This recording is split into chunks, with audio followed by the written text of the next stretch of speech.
I like that tune. Hey, hey, good to see everyone.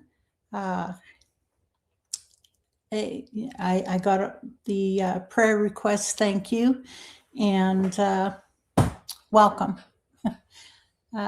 Yep, I'm back again. Let's see. I have. I was just going over the prayer request that I've got. I've got a list here that from the very beginning of the podcast that I've been keeping track of, and welcome, Larry. Good to see you from Long Island. Great. Yeah, our prayer request. There are two people on here that we've lost, unfortunately. The shizzle, definitely, I've added to the list, along with prayers to everyone with health issues, including two in your household. And yeah, I'll be praying for those. And prayers for everyone here listening. Thank you. Thank you, everyone. Alrighty, let me see. And yet again, I have failed to write down the list of things that I need to remember. There are a bunch of things coming up, but really nothing urgent. So I think probably next week what I'll do is bound determined. Yes, I'm going to write things down. But there are campouts coming up in April, but that's at the end of April. And that's at Salt Fork State Park in Ohio. So, but you know, I think that's 23rd, 24th, and 25th, like a Thursday, Friday, and Saturday. So if you're interested, need to take time off, request time off from work, and you want to go, we are not hosting it. This is hosted by friends. The Southeastern Ohio Sasquatch Bigfoot Inquiry. I honestly can't remember what it stands for. SOSBI. And that is headed by Doug Waller. And but information for that is in the group, Pennsylvania Bigfoot Project. So get on Facebook if you want more information, or else send me a message and I'll give you more information. Is Buddy and Angie going to be there? They really haven't said anything, and I don't know if they've even seen the notice. I'm going to have to post it. I think I did post it in Woodwalkers. If not, I'm fairly certain I did. If not, I'll post it in there again and make sure everyone in there. And I hope, yeah, that'd be great if Buddy and Angie can come. I will be there for the April camp out. Hey, Mark. Oh, Jerry, good to see you. Yeah, I will be there for the April camp out. Hey, Pine Knot Yoder, good to see you. Okay, Colt said hi. He wants more snacks. Okay. Yeah, I'll make sure that I post that on Woodwalkers to shizzle. And yeah, because that'd be great if Bud and Angie can come. But yeah, SOSBI, SOSBI, they host that camp out at Salt Fork. They have one every month during April through October. I will be there for April and maybe for the one in October. October seems to be filling up with all kinds of other obligations, invitations, and I've been doing some outreach this morning about doing some speaking engagements locally, just locally, where I won't have to travel. Traveling tires me out. Hey, Sharon, good to see you. And yes, Sharon, you're still on my prayer list. And, but yeah, all of these speaking engagements, they are local. Okay. Yeah. Yeah, definitely, Mark. That's in my calendar. Yeah, I've got that.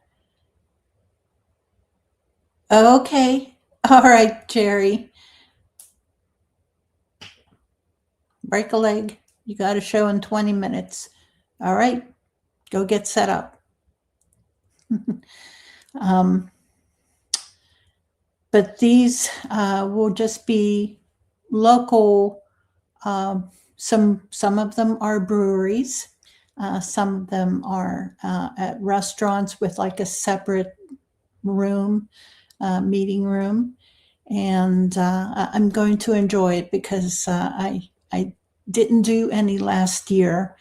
And the year before, I think I only did maybe 2 the previous year.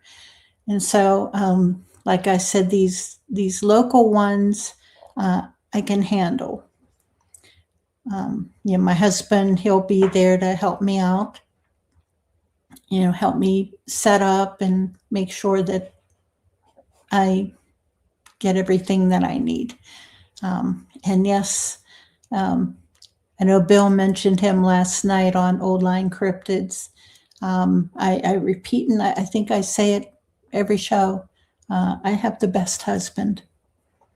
Some of you ladies may dispute that, but I've got him. He's mine, and he's the best. All righty. Let's see.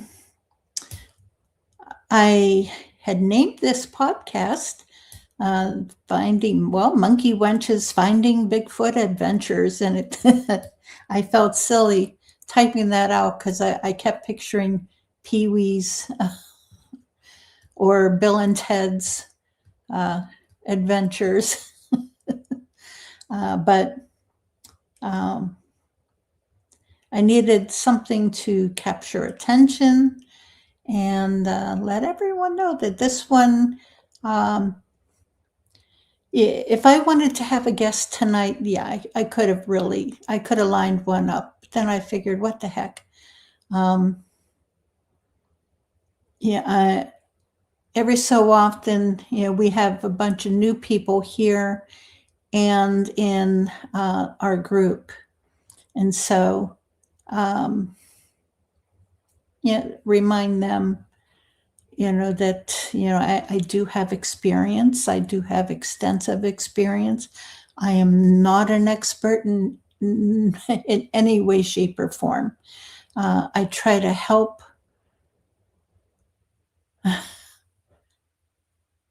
Thanks.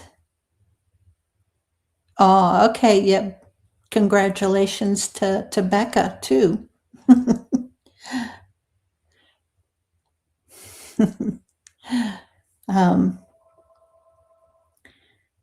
But yeah, it's, well, tell you what, let's just get into it. Trying to think, is there anything else that I need to go over other than just reminder, if you have a prayer request, please, if you don't want to go into detail, just type pray or prayer request. You don't need to go into detail. Just please type it in capital letters so that I see it. And I'll write down your name, I'll write down your request, and we'll get on there. We do have a bunch of prayer warriors on here that watch, and we'll we get on the job. All right.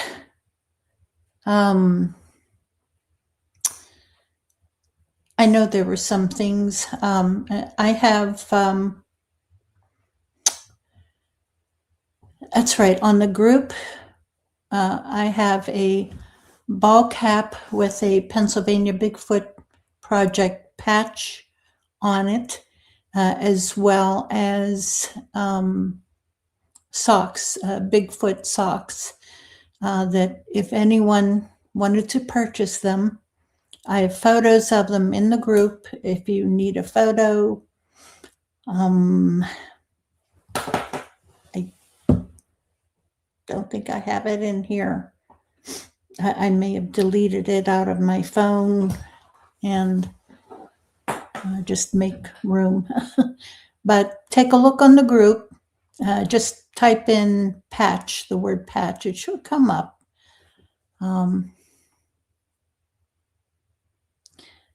But yeah, I'm doing, I am selling different things, primarily as a fundraiser,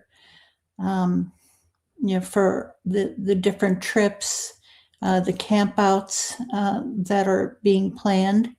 And yes, there are campouts being planned. Micho State Forest. Yes, it's State Forest. Yes, it's a state forest. Micho, Michaux. It's in south central Pennsylvania near Gettysburg, just below Gettysburg. And we will have a camp out there since October is getting packed. It may possibly be in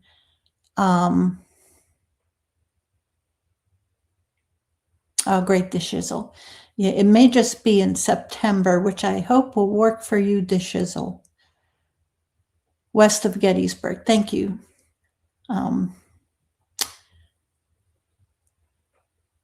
Yeah, I have no idea if they are open in November. Most places aren't.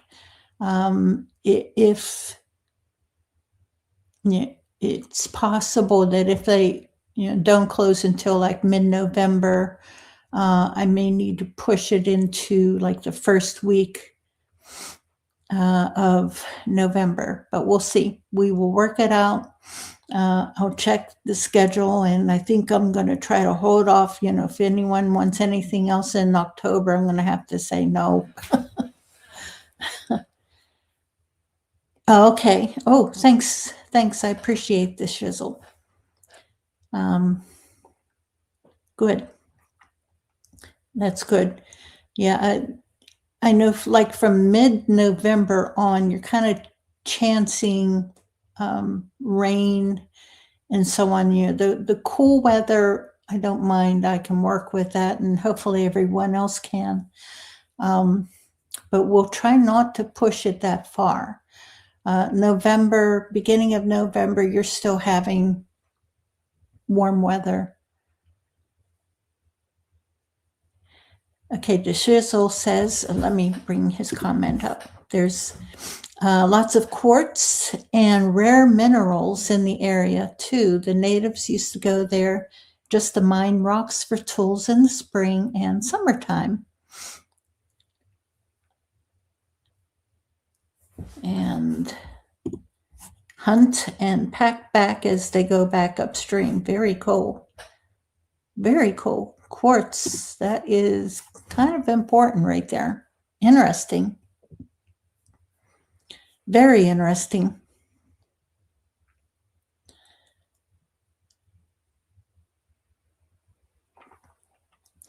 And there is another camp out.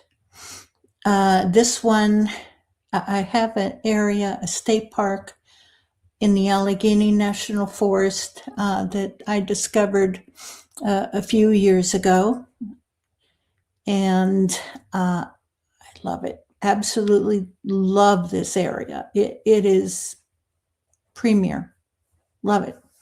That one I may schedule for May beginning of June. I do not camp in July or August because it is way too hot, way too muggy. I cannot take that heat. Can't do it. I stay home in the AC. I'm spoiled anymore. Used not to bother me, but anymore, nope. I take care of myself. Okay. All right. That's it.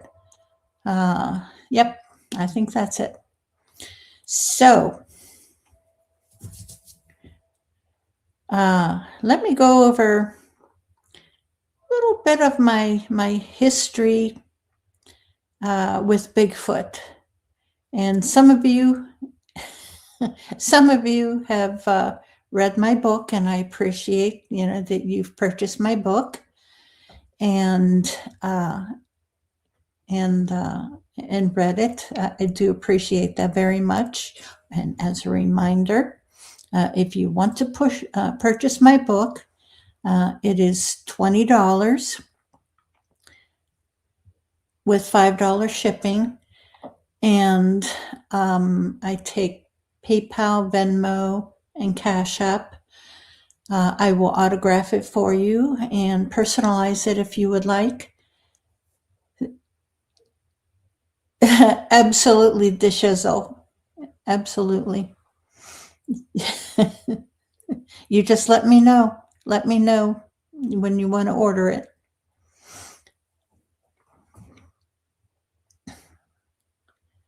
And yeah, I'll personalize it. If you want it signed to someone else, I'll do that. But most of the time, I just sign it to the person who purchased it.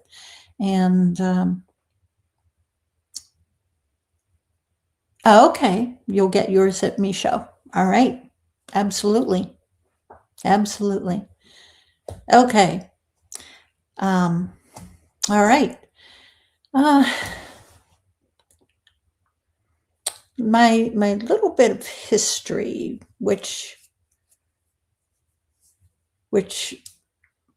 reaches back to the year 1967.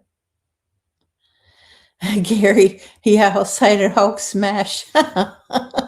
If you want me to sign it with a Hulk smash, I can do that. Okay, Miss Goody ESL, yes, absolutely. The shizzle, yes, I do. I very happily take cash. Let's see. And Ms. Goody, if you are on Facebook, send me a message. Tell you what, if not, then I'll give you my email address and you can email me. Let me get in here.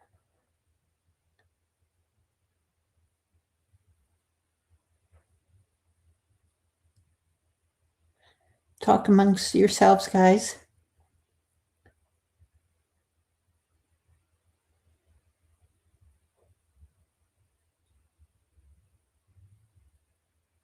Okay. Yeah, Ms. Goody, if you send me an email, that address there, monkey wench, the letter P as in Paul, B as in boy, P as in Paul, at gmail.com. I forgot to put the at sign in there, but it's at gmail.com. Monkey wench, WENCH, not wrench. It is monkey wench. P as in Paul, B as in boy, P as in Paul, at gmail.com. And just send me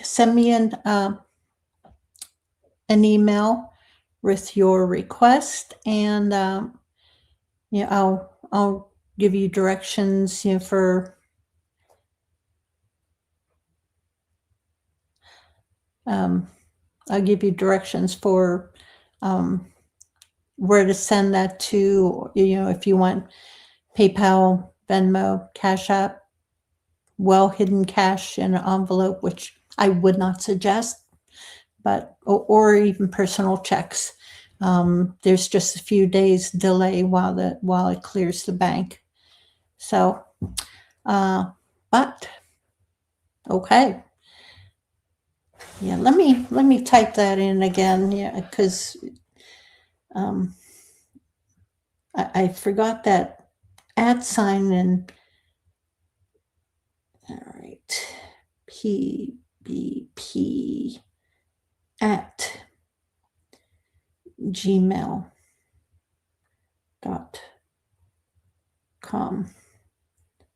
All right, there we go. Yes, under my name, Mary, and then the letter M is in Mary Fabian. Or else just go on the group, the Facebook group, and in the group, same name, Pennsylvania Bigfoot Project, or the Bigfoot Project. Let me see. Okay, there. I'll link the group in here also. No, that's not it. Okay.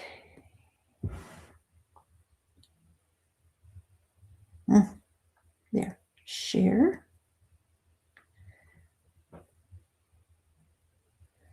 Okay. All right, here is, hi, Lori. Jeff, hey, good to see you. Okay. All right, there. Yeah, there's the link to the Facebook group. And you can either send me a message directly through a private message, in Facebook. I'm same name, Mary.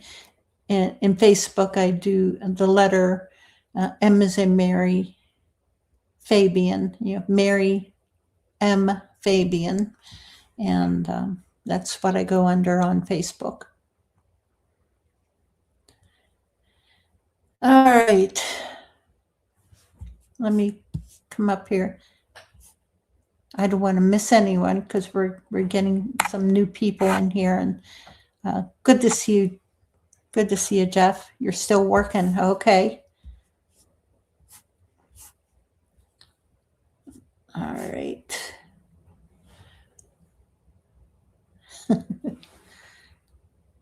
All right. Yes, my Bigfoot adventures began in 1967, the same year as the Patterson-Gimlin film came out. But I did not see it until many years later.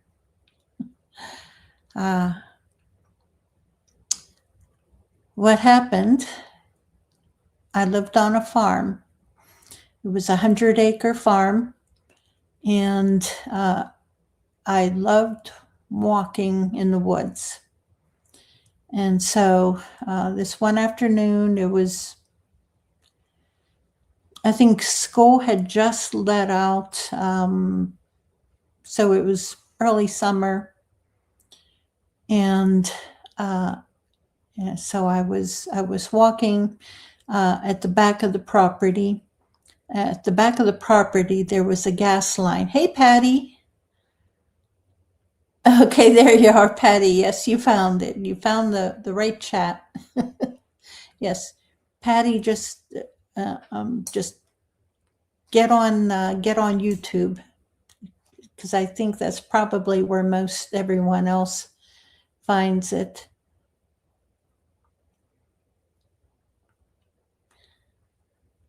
Yeah, at the back of the property of our 100-acre farm, there was a gas line, and along that gas line there was a game trail that I would always. Oh, I have 2 shows on YouTube. Interesting.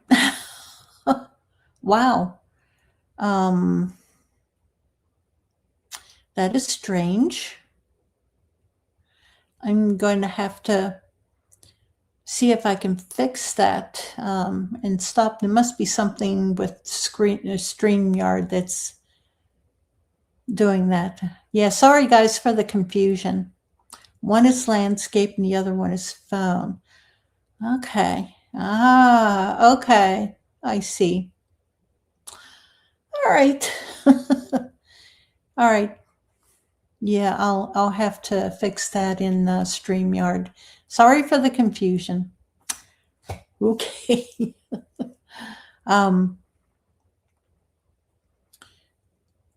So this one day I was hiking along that trail. Yeah, that's why you don't see everyone in chat. Oh, okay. Everyone go, if you're not in the landscape one, where the picture is all sideways, it's long, you can see my hands here. Get over to that one, because I think that's where everyone else is in the chat, if I'm correct. And sorry for the confusion. I had no idea there was two two on YouTube. Okay. All right, so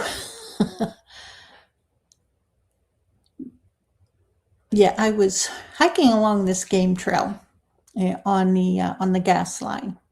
I was heading towards. I wanted to go visit a friend of mine. She lived,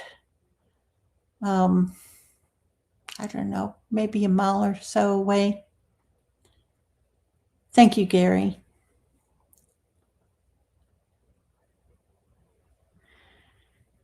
Yeah, best to stream on TV, chat on the phone. Yeah. Yeah, that's what I do, the shizzle. I usually put mine up on the Roku on the TV, and then I use my phone I turn the sound down on the phone, and I do all my chatting on the phone. There's more people in the other one. Wow. Okay. Interesting. Well, if I don't answer you, if I don't answer questions, guys, I apologize. Apologize for the confusion. If you can, get over to the landscape one. Okay. Hey, Pine Knot.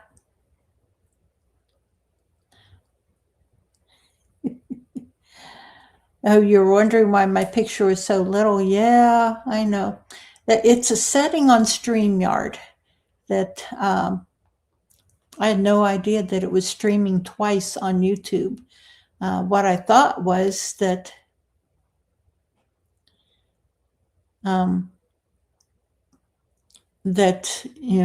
the smaller one was coming up whenever you were watching on the phone. I don't know. This high-tech stuff is beyond me. Okay. High-tech redneck, not hardly. Okay. Okay, guys.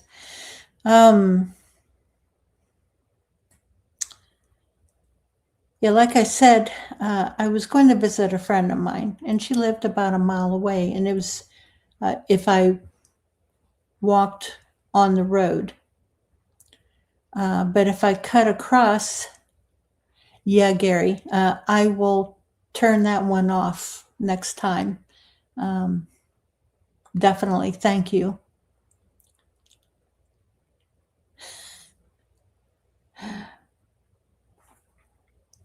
So, and if any of you are from Western Pennsylvania, we have hills and hollers. We're in the foothills of the Appalachians, and it's like hills and hollers, hills and hollers. And so I was walking down a hill, into a holler. I was about halfway down. On the right-hand side of me, there was woods, and on the left-hand side, there was a field, mostly a field that was getting some bushes and starting to grow out. And oh, good, Sharon. Good, Sharon. I'm glad. And so I'm walking down this hill into the holler, and out of the woods on the right-hand side, this figure came out. Thank you, Jeff. This figure came out of the woods. Now, at this time, I had no idea, absolutely no idea what a Bigfoot was, never heard of Bigfoot. I was just a kid. And I had heard about the Yeti and the abominable snowman, or the Siberian snowman. Okay. All right, I'll check that, Miss Goody. Thanks, Jeff. But I had never heard of Bigfoot. You know, the Yeti was all the way out on the other side of the world, and so was the Siberian snowman. You know, it was over on the other side of the world. So whenever this figure came across, he walked across, and he stopped on the path and looked at me. Now, to me,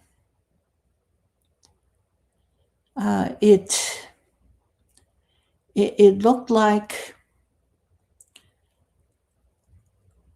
a very large man wearing a fur coat in the summertime, a black fur coat, and he had a bushy black hairy face, and his skin, I'm going on memory here, guys. You know, it's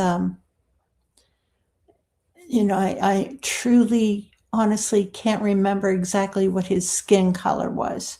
It was either not pale, but I don't know, maybe like a darker tint. I don't know, but and black hair, you know, bushy hair, and hairy face. But his brow was low, and to me, you know, I had seen the movie, you know, movies featuring where they depicted Neanderthal men, and they depicted, you know, the men, they had makeup on where their brow was low, and they were very caveman looking. He looked like a caveman. You know, I'm saying Neanderthal, and I think in the book and everywhere else, you know, I said Neanderthal, but that was only from the movies. Caveman. He looked like a caveman. And he just looked at me. You know, my description of him took longer than what the actual encounter lasted.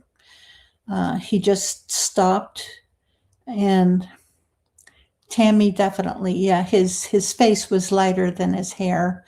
But again, I'm going on a 50-plus year memory. All I can remember is his hair was black. You know, his hair was all black. He was black all over except for his face. And didn't notice his hands. And you know, he stopped on the path turned and looked at me, and then he continued on, across the path and into the field on the other side, where he just went into the field and disappeared behind some bushes. He didn't do anything threatening. He didn't make a sound. He just stopped and looked at me, and that was it. Now, so I was not frightened. Again, I just thought it was a man with a caveman face, wearing a fur coat in the summertime that I saw. And that's all. So whenever I got home later on, I didn't tell my dad or anything. I didn't tell anyone, because it really, nothing happened. It was just that. But it wasn't until many years later, like around 2015, 2013, I think, sometime around then, maybe. I really can't remember when it struck me. No, I think it was right around 2015, because at that time I was on the Facebook group Bigfoot Crossroads, or it was Bigfoot Outlaws, and Kumbo and Bear were on there. And one or the other of them, commented, about how the Bigfoot will have the look sometimes, and plus there were some artist depictions where they had that caveman look. And whenever I saw some artist depictions and heard Kumbo and Bear talking about them, I realized, it just jumped in my memory, explained, black fur coat, and the caveman face. That was a Bigfoot. That was a Bigfoot that I saw. What the heck? And and so, I was a shock, that, hey, so early on, but it was the right area for it. That location, that was in Allegheny County, Pennsylvania. That's about 20 miles south of Pittsburgh. And like I said, we lived on a 100-acre farm, and so I had wonderful play area. We had horses, we had sheep, one rooster, 2 ducks, dogs, puppies, cats, no kittens, because there was a tomcat, and he would go to someone else's farm and mess over there. But it was great. It was a fun childhood. And then many years later, I grew up, got married, did some camping with the kids whenever they were little, and traveled and hiked, and divorced. I was single for a while, traveled quite a bit while I was single, went up into Canada, Quebec, Ontario, and Colorado, and did a lot. And then I married Lou in 2004 and moved up here north of Pittsburgh. He owned a home in Beaver County, right near the Beaver-Lawrence County line. And we were kind of out in the country. There was 2 other homes next to ours, and behind our property was a golf course, and across the road was another golf course and woods off to the side, and back beyond there, all the way down into the Beaver River, down deep in a river valley. And this was near Elwood City, just outside of Elwood City. And we lived there for 12 years. Early on, my husband, he worked as a heavy machinery operator. He worked pavers and the big machines, big boys' toys. And he would get up like 3 o'clock in the morning, leave for work, and he wouldn't get home sometimes until after 7 o'clock, sometimes later than that, depending on where the job was and how long the job lasted and what all needed to be done. So whenever he would come home, he was wiped out and exhausted. So a lot of what I experienced there, he didn't, because he was either away working or just asleep.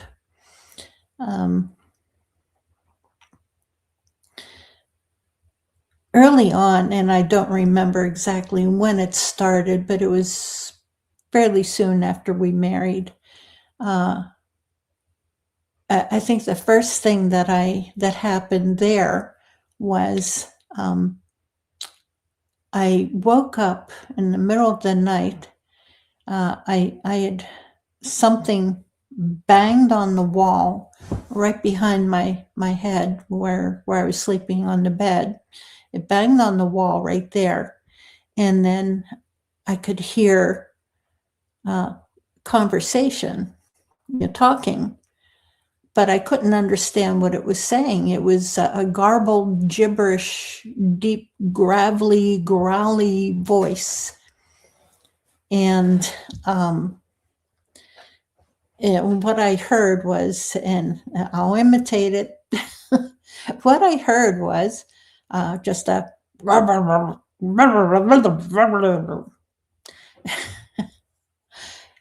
and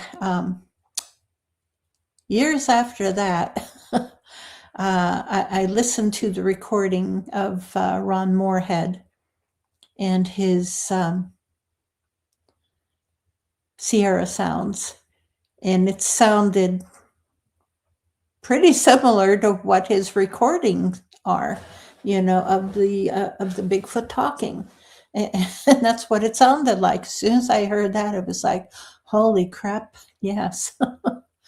And that's what they call the samurai chatter. Whenever somebody mentions samurai chatter, that's what they are describing, that gravelly, garbled, rough-sounding language. That's the samurai chatter. And I woke up after hearing that, and I'm half asleep and thinking, okay, what was that? I was thinking, all right, is that the spirit of the former owner? Now, I knew that, it was an elderly couple that had owned the house before, and they had passed away. And I had lived in haunted homes before, so I was used to weird things going on in the house. Just that, here I was in a totally different house. And, but that's what I thought at first. I was blaming it on, okay, it's the spirit of the former owner. maybe he's mad at me or something. And it was like, okay, well, he'll have to deal with it. And I went back to sleep. And then a few weeks later, Verax, aw, I appreciate it. Thank you. Yeah, at the end, if you have any questions, everyone, please wait until the end, and I'll answer all your questions, if I can.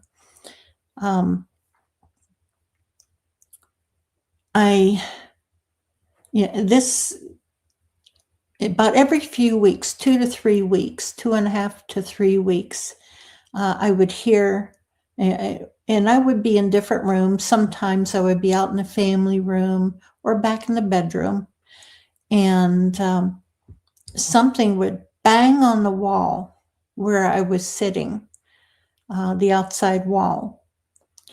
And other times, whenever I was out in the family room, I would have my dog with me. Now, the dog that I had at that time, she was a border collie. I have border collies. I have a border collie right now. Her name is Sinead. But back then at the other house, her name was Zena, and she was adopted. She was a rescue. She had been abused by her former owner, and so she was very frightened, very backwards and shy, and she would never bark. She wouldn't make a sound, and startle easy. And so, I would work with her and try to get her to gain confidence. And she was just starting to get her voice and be a dog and be a happy dog. And but every so often, I'd be sitting there in the family room watching TV. She would lay out just maybe 20 feet from me.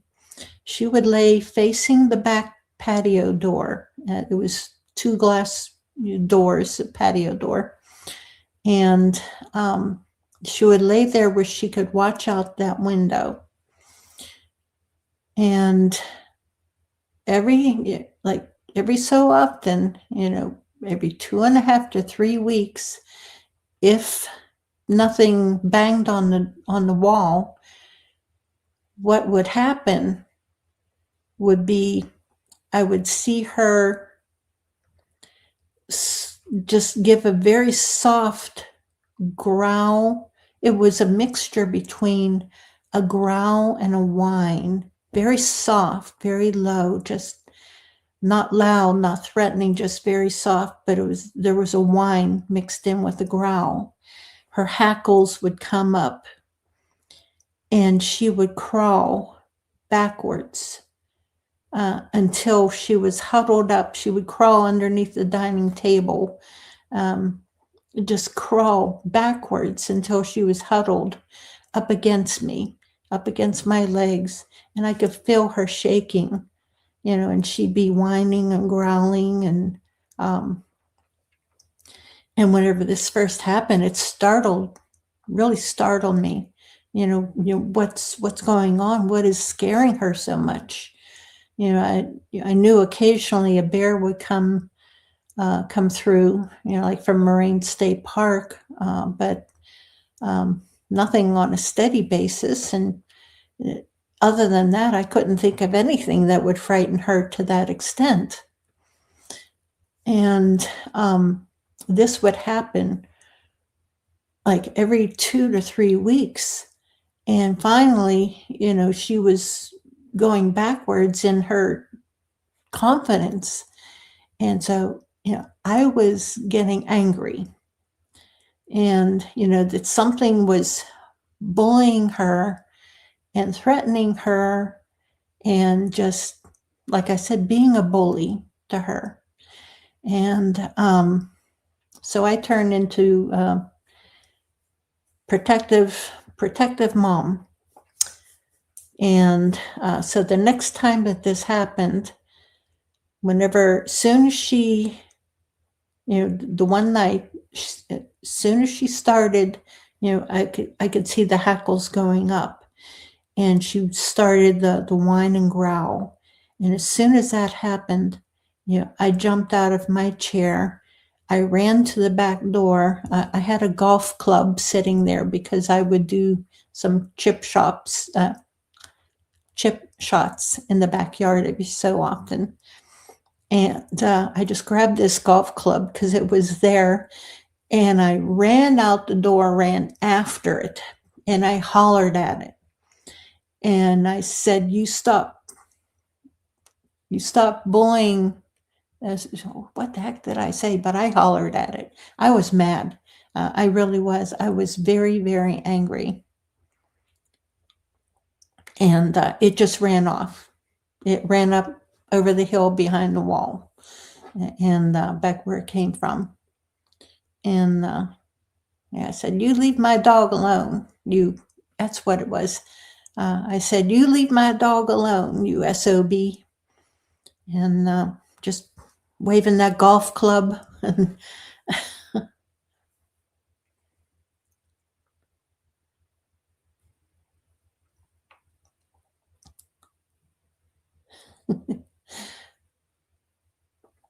And so I was hoping that he wouldn't come back after doing that, but no. I didn't frighten. Well, at least I frightened him enough that he ran off, but didn't frighten him enough that he didn't stay away. So another 2.5 to 3 weeks went on, and here it happened again. And so it just went on. Until the one day that I saw him. I could see him. I was outside. This was during the daytime that I saw him. And I just finished washing my hair, and it was a nice, bright, sunny day, warm summer day. So I went out in the backyard, just sitting out there, drying my hair in the sunshine. And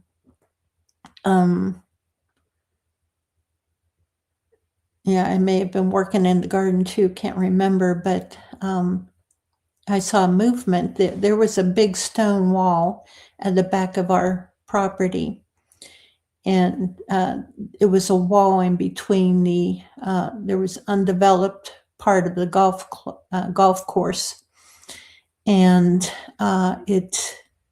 this wall separated that section from our yard, but it was still golf course property. And I saw movement at the top of the wall. So I looked over there, and there was this big figure looking over the wall at me. Now the sun was behind him. It was a setting sun, and it was behind him, so I couldn't make out features on his face. But his hair really shone very, very clear and very nice. He had very pretty hair. Hey, Dave, good to see you. His hair in the sunshine, it sparkled with a reddish gold. It was very, like I said, very pretty. And whenever I looked at him, and he saw that I noticed him, I looked at him and I said, I see you, you SOB. Shook my finger at him, and he popped down and he must have crawled away because I didn't see him again. But that was pretty brave of him to do that, because there was a putting green just behind and to his left. But apparently there wasn't anyone on the putting green. But if there were, they would have seen him for sure. And so this went on, banging on the walls, and occasionally I would hear a vocal at nighttime, up over the hill. And the one night, I was getting ready for bed, and I heard, I had the window open, so it must have been a warm night, and I heard very clearly a vocal. There were 3 whoops that he gave, and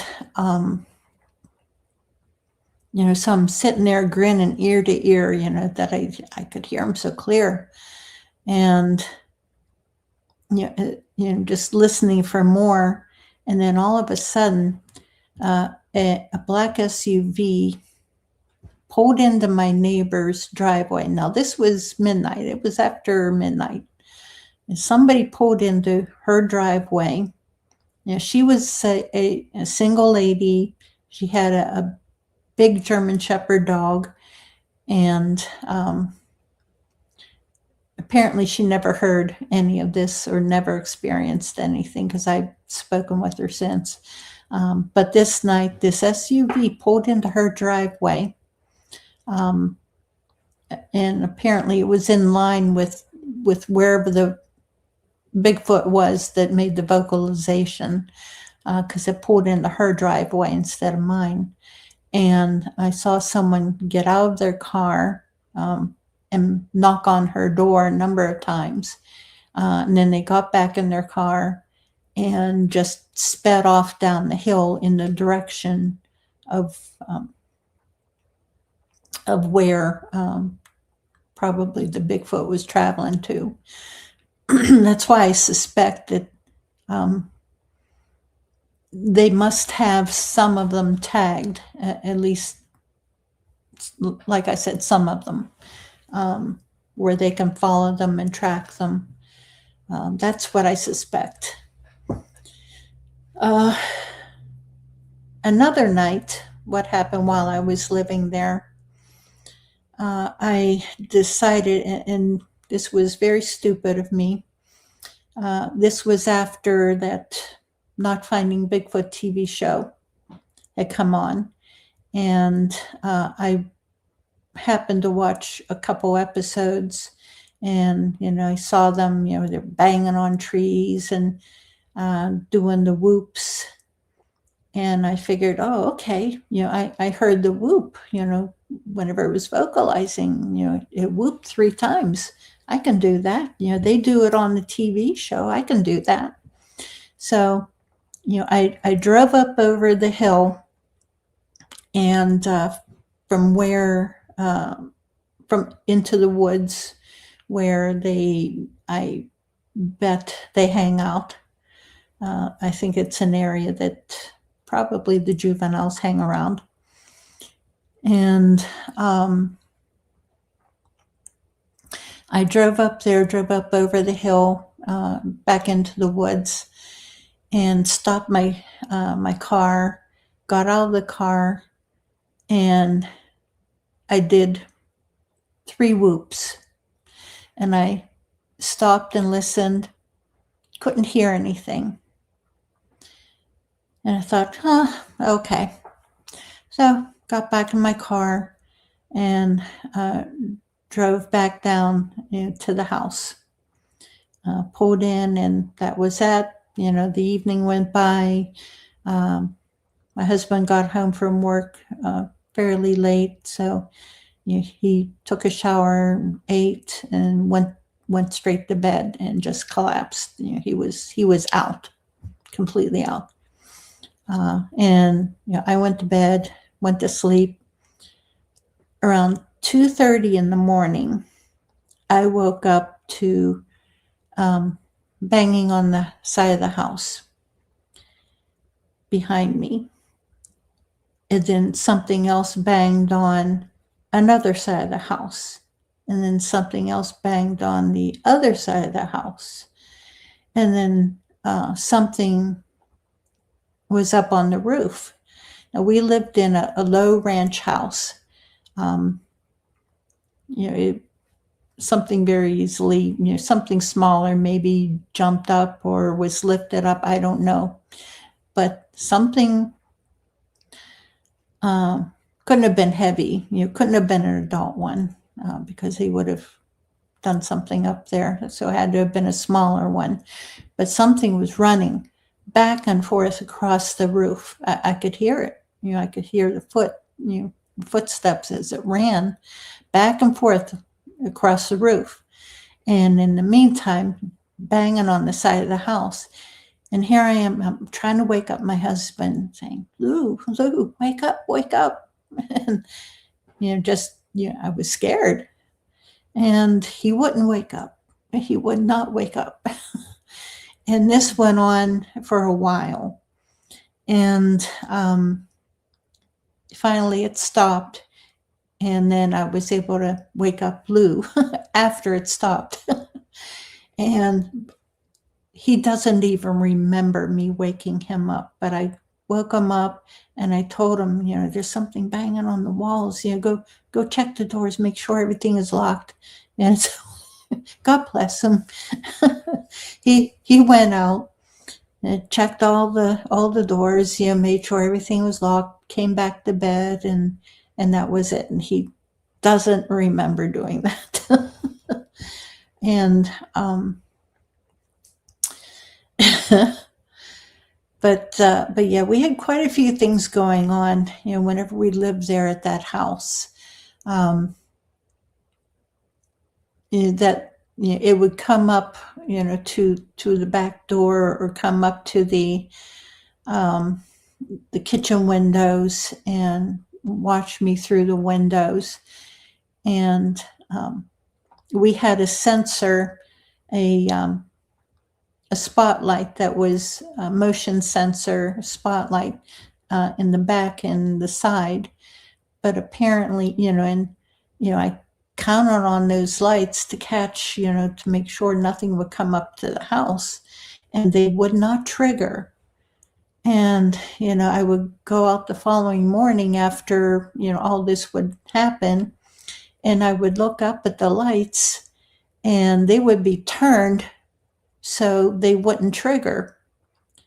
And at first, I told Lou, I said, why do you keep turning those lights? I need those to be pointing out so they'll trigger, whenever something comes by. And he said, I haven't touched those lights. And I said, well, look, they're turned. And he saw, yeah, they're turned. Apparently, what they were doing, hey, Rob, welcome. What they were doing was they would come up. We had a carport behind the house, next to the house that had the lawnmower and the outdoor things stored in there. And it would come up between the carport and underneath the eaves. We had pretty deep eaves on the house. And it would come up close right under those eaves and up until, it got to the light, and it would apparently reach up and turn the light so it wouldn't trigger. And doggone them. They are so slick. Yeah. But yeah, that's everything that happened there at that house. That house was just outside of Elwood City in Pennsylvania, Western Pennsylvania. We moved from there in 2016 and built our home where we're at now, outside of Newcastle, and lived in a little old townhouse. a row house basically. And while our home was being built, and we moved into our new home in early 2017. And, it was nice, beautiful. Love our new home. We're on 2 acres here, and we're surrounded by farmland, a few scattered homes here and there, and just beautiful farmland. Love it here. And then I think it was May or June of 2017. I'm sitting here on my front porch, enjoying the sunshine, enjoying the view, of the field across from us, and just loving it, soaking in the sunshine. And there's a field, and there's woods bordering it. And just then, at the top of the hill where the woods come out, there were 2 or 3 deer that came out of the woods, and they trotted down the hill right along the tree line, and then they cut back into the woods at the bottom along the game trail. Behind them, out of the woods, comes this Bigfoot. He came out of the woods, came striding down the hill, behind the deer, and cut in along the game trail behind them. He was apparently herding them to probably to hunt them, but he was just walking down the hill. He was around 8 foot tall. It is what I can pretty much figure. But he was lean. He had a lean, athletic shape. He wasn't the husky, a husky broad shoulder one like the first one that I saw, and I forgot to describe his shape. The first one I saw, he was husky and deep barrel chest and very wide shoulders. This other one that I saw, he was lean and more of an athletic shape, and his hair was like a gray mixture of gray and brown. And he never reacted to me. He was probably just concentrating on the deer that he was going after. And I've heard some vocals, late at night.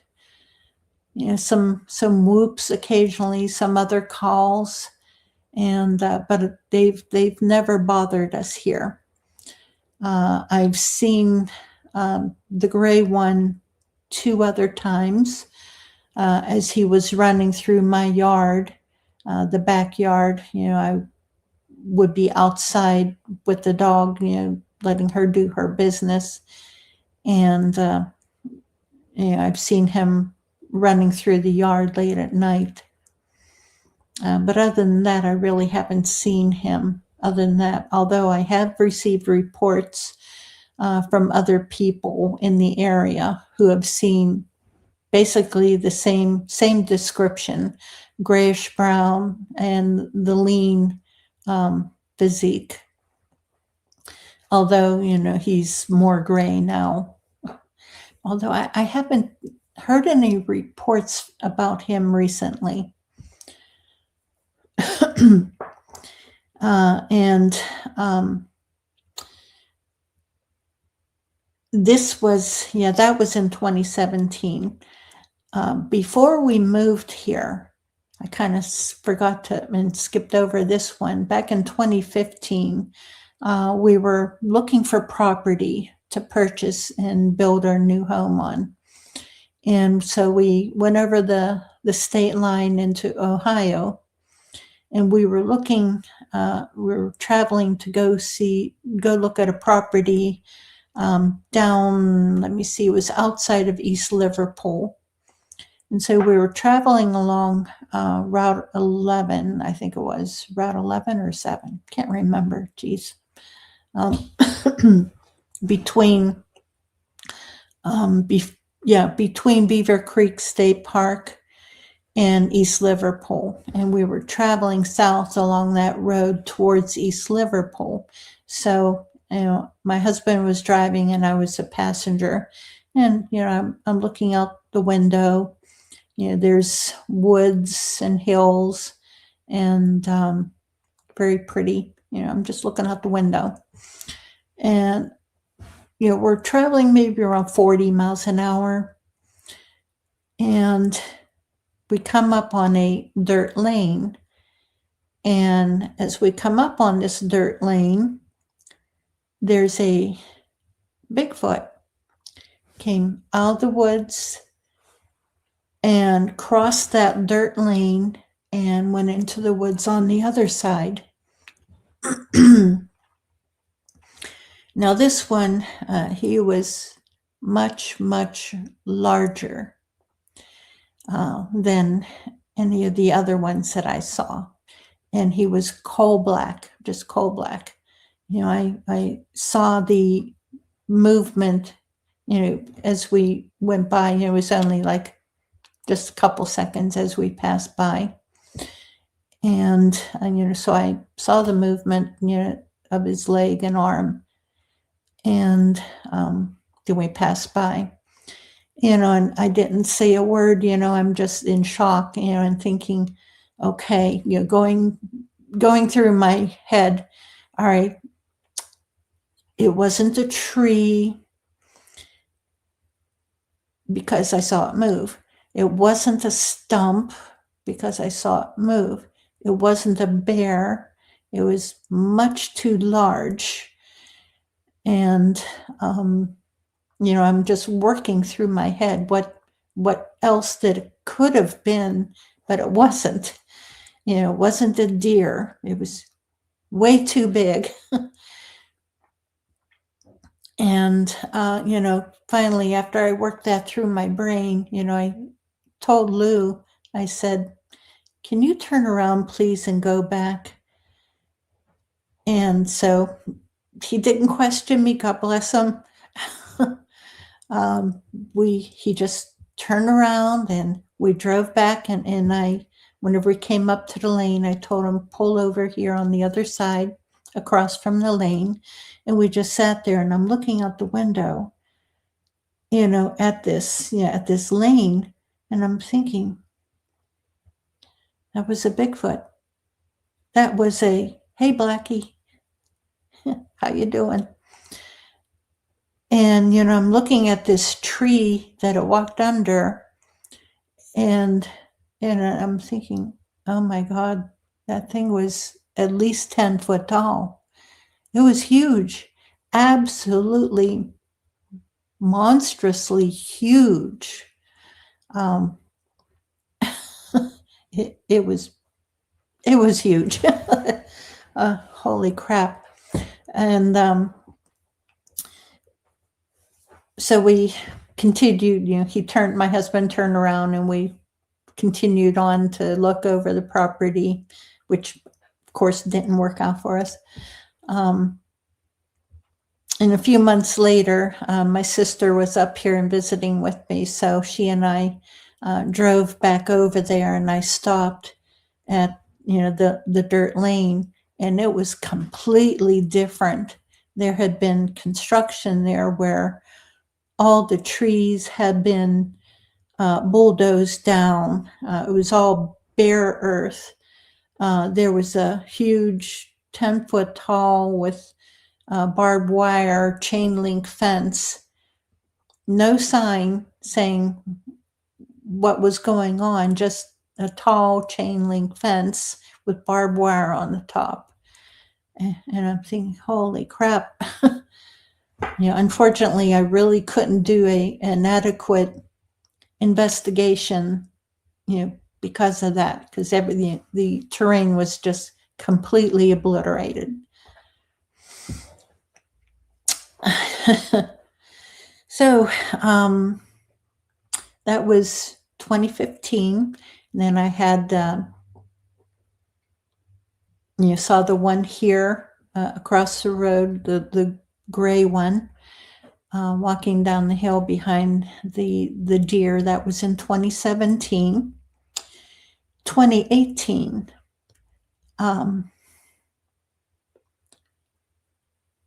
Was it 2018?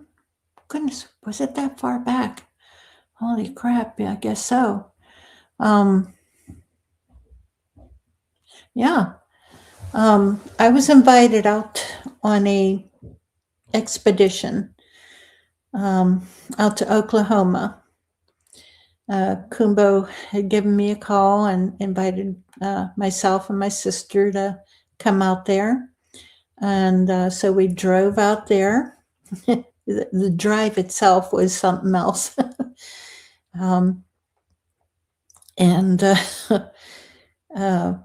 There were about 14 of us, 13 or 14 of us all together. And this was outside of Sulphur, Oklahoma, in the Chickasaw recreation area. If you have a chance, and I think Gary lives in that area, fantastic, absolutely fantastic area. I cannot recommend it enough. Get into the Chickasaw recreation area. It is so active. Fantastic area. I love it there. I want to go back there so bad. But we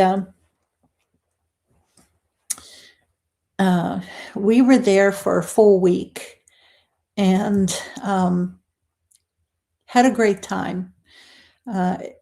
Almost everyone saw a Bigfoot during that week. Almost everyone. I think there were maybe one or two people who just didn't see what everyone else was seeing or wasn't facing the right way. And the one night we had traveled out maybe 2 or 3 hours away from Sulphur, and we were in an area nicknamed Purgatory. And Purgatory happens to be near a certain casino where I think this casino is semi-famous only among certain people because the casino workers are always finding footprints and handprints on the garbage dumpsters back behind the casino. And so, this evening we were out of Purgatory, had an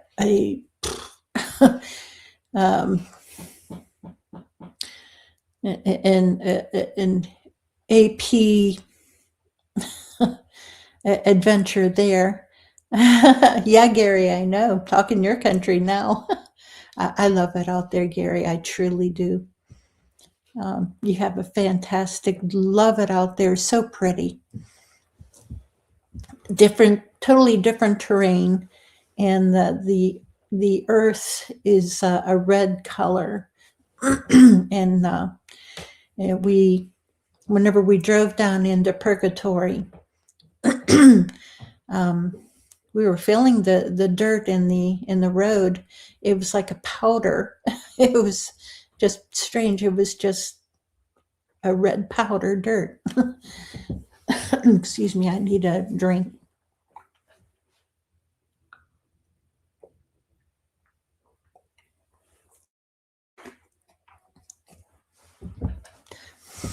And well, what the heck? I'll tell you about what happened at Purgatory. And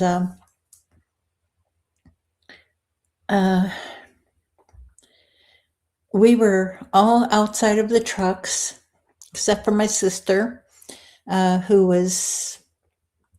she was too frightened to come outside. Most of the time she would stay in the trucks no matter what we were, no matter where we were in an active area. She would just stay in the truck. And so, I wouldn't venture far because I wanted to make sure she was okay. Everybody else would go hiking and I would stay right there with her, make sure she was okay.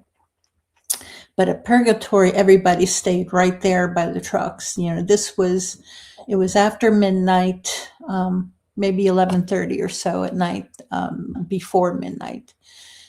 Kumbo had done some calls and some special calls.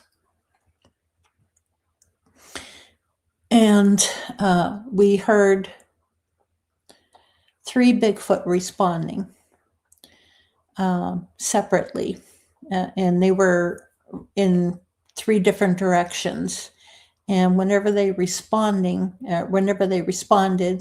you could tell that they were pissed. They were not happy. And so they came running in response. I mean, running, and they were miles away. You could still hear them miles away whenever they were roaring, basically. And everybody was kind of crowding closer to each other. And whenever I said, it was an AP type of adventure, it's a asshole pucker adventure, to put it not politely. Sorry for the language. They came running in and roaring all the way from 3 different directions. And whenever they came in on us, each one stopped maybe about 50 yards out from us, and where there was some bushes and brush, and you could hear them and see eye shine, but they were quiet whenever they came that close to us. They didn't come any closer. They just stayed that 50 yards out and just moved around a little bit. Like I said, we could see the eye shine. We could hear, some crackling, as they moved around, just very slightly, but you could hear it. And then eventually, we just waited. And eventually, apparently they went away because we couldn't hear anymore. And, looking with the FLIRs and the night vision, you really couldn't see anything back there anymore. So apparently they went away. And so we hung around there for a while longer. And then we figured, okay, it's midnight. We should be heading back to camp, which was 2 or 3 hours drive back. And here it is after midnight. So we started driving back, and we were in a caravan of about 7 vehicles. One of the gentlemen, he was having problems with his truck. So we all pulled over into the parking lot of this casino, and everyone else got out, and they were all crowding around the truck trying to figure out what's going on, except us in the vehicle that we were riding in. It was my sister and I. We were in the back seat. I was sitting behind the driver, and my sister was sitting behind the passenger, and they were both there in the truck with us. The driver, both he and my sister, had never seen a Bigfoot before.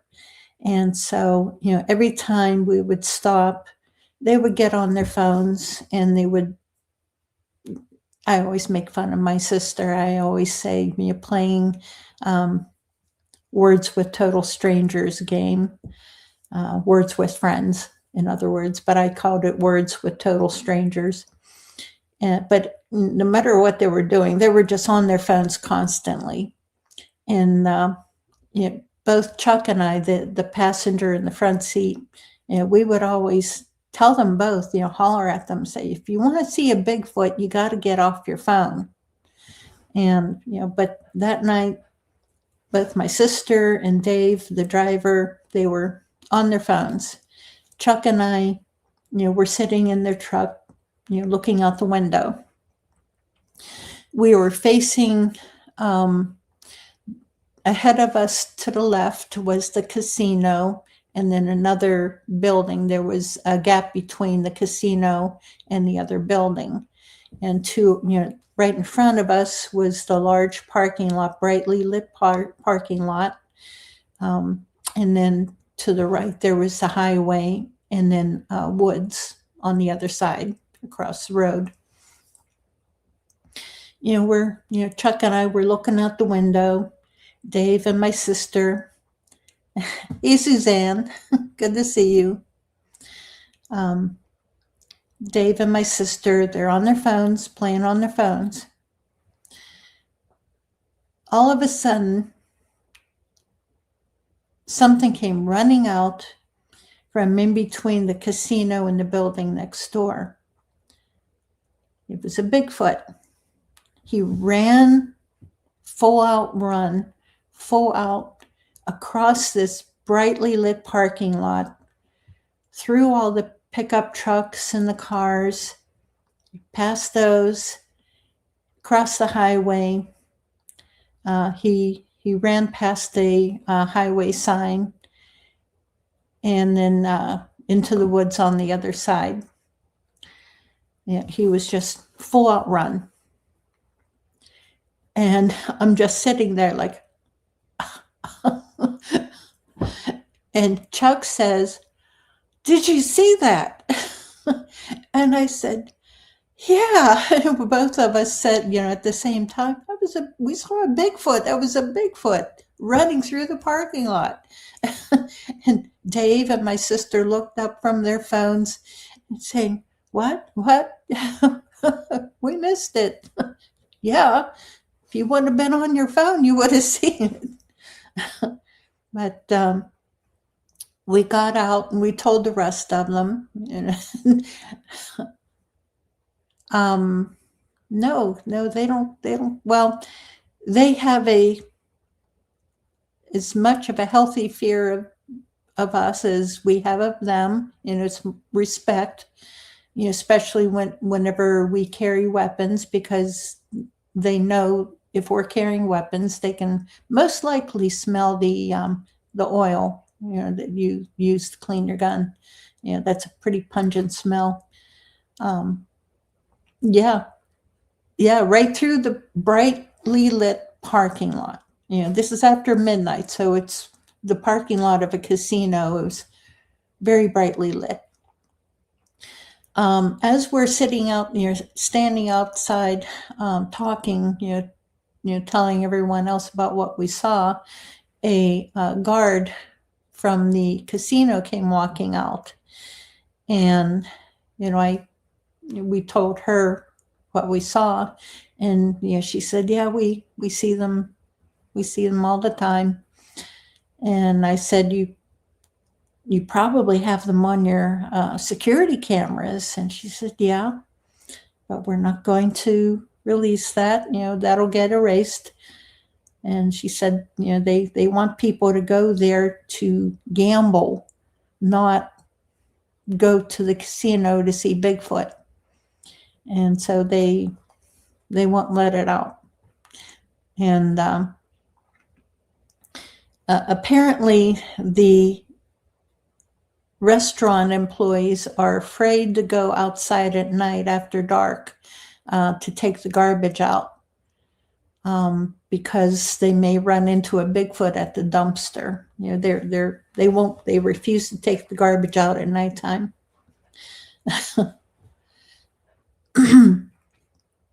But yeah, Chuck and I, I asked Chuck, I said, how long do you estimate it took this Bigfoot to run from where he came out, from the casino building to the woods on the other side? And he said, I don't know, about 3 seconds. And I said, yeah, that's about what I estimate too, about 3 seconds. And so whenever I got home, I got onto my laptop and I took the distance, and offhand, I can't remember what the distance was, but I took the distance and the time that it took, him to run from point A to point B. And I was able to figure out approximately how fast he was running. And, at this point in time, whenever I'm, telling this story at festivals or conferences, I usually ask the crowd, I say, take a guess at how fast you think he was running. How many miles per hour do you guess that they were running? And so I'll ask that of you guys. Just type in the comments. Just take a wild guess. How fast do you think it was running? And I'm sure some of you have heard my story and you know this already.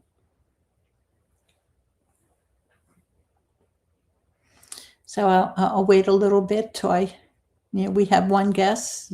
Okay, there's 3 guesses.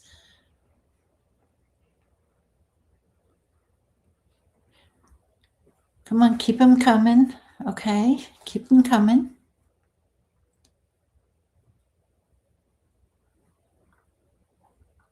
Keep them coming.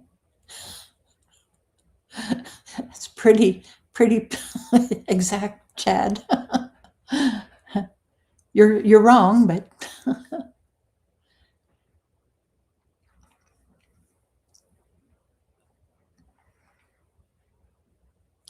okay, yeah. And anyone who has seen them running, it's amazing. It is absolutely amazing how fast they can run. Chad, yes, you're very thorough. Okay, Gary. Yeah, I remember Kumbo talking about one running after his pickup truck that was pissed at them. And so he was able to gauge how fast that one was running. And that was in the woods. The Bigfoot Kumbo, the one that was chasing Kumbo's truck, that one was running in the woods. And Kumbo was driving his truck along a dirt road. And I think he said, yeah, God, guns and ammo, lightning quick with very little wasted movement. Yes.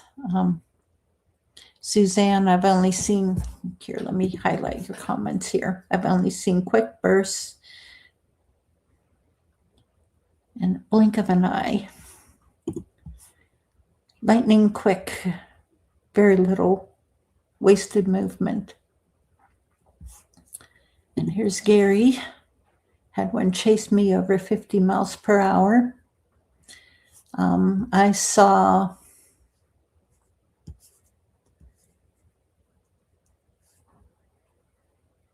okay, 3 of you, including Gary, were pretty close. Mark, Tracy, Verax, and Gary. Yeah, you guys were the closest. I estimated right around 52 miles an hour. And that was, only an estimate because both Chuck and I, we guessed at 3 seconds. But yeah, Kumbo, the one that chased Kumbo, I think he said it was right around 50 miles an hour. So yeah, they are lightning quick. Yeah, they are extremely fast. So yeah, yep, exactly. Yeah, so you're not going to outrun one. And in your vehicle, okay, Gary. Yeah, your speedometer said 52 and it was gaining. Yeah.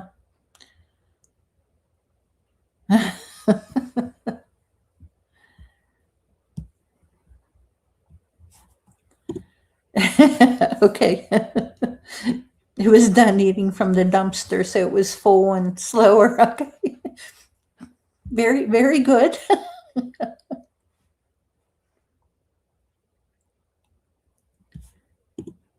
Yeah, yeah. Did you have nightmares, Gary?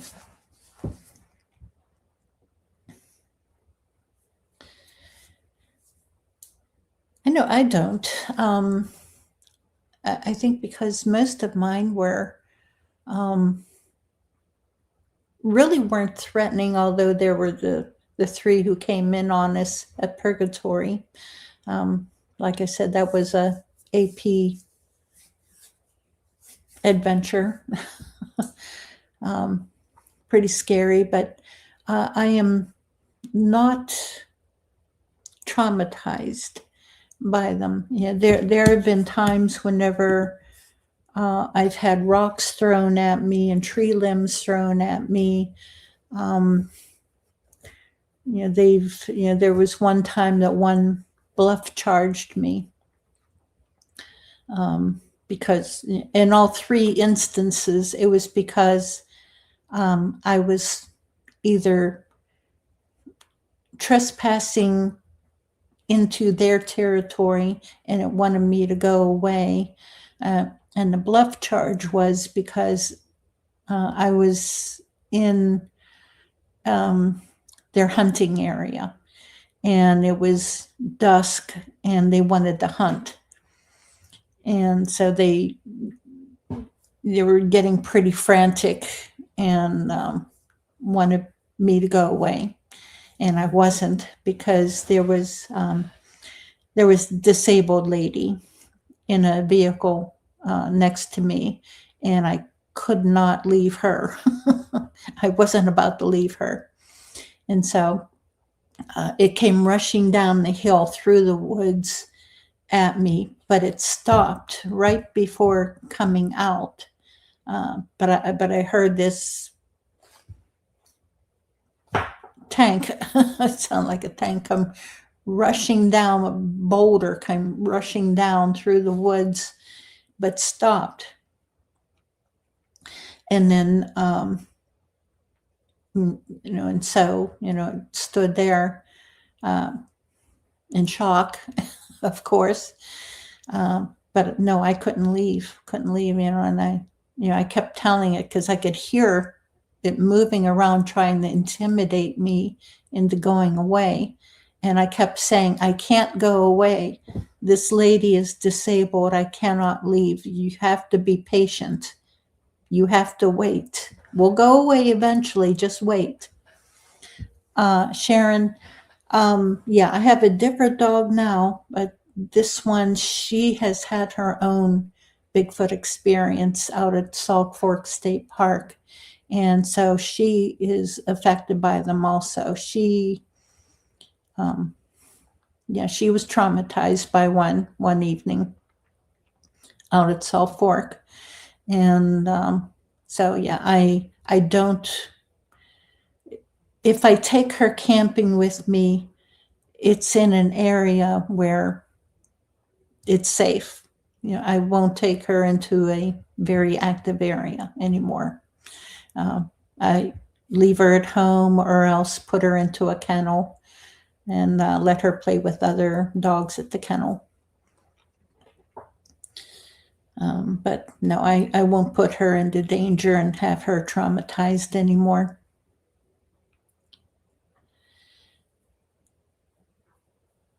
Yeah, I let them know what's going on. I tell them, hey, I'm sorry. I'll turn around. If I know that I'm trespassing too close by getting rocks thrown at me or tree limbs, I tell them, okay, I'm sorry, and I turn around and walk away very slowly. I don't run. But that one night, whenever it bluff charged me, I couldn't go away, and I told it. I said, "Be patient. I cannot go away yet." The other team, they were still out hiking, and I had to wait until they got back.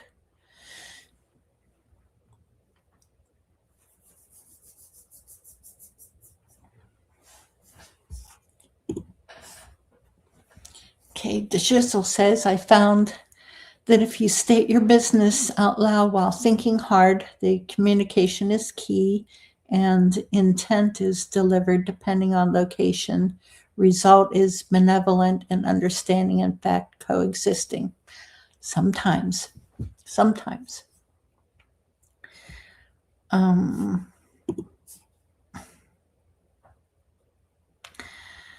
Yeah, I pretty much figure that I'm just getting too close to where their young ones are. No, I say it out loud, Rob. I speak verbally. And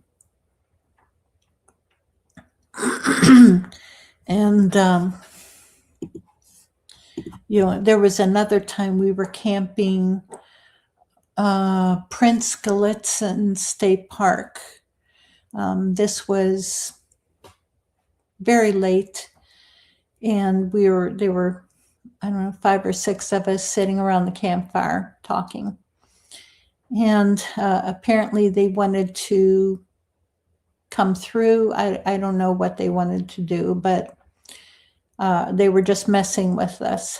And so they were zapping us, basically, hitting us with infrasound. All of us were affected in different degrees, but I was getting a headache. I could feel intense pressure in my head, just pressure. And it was getting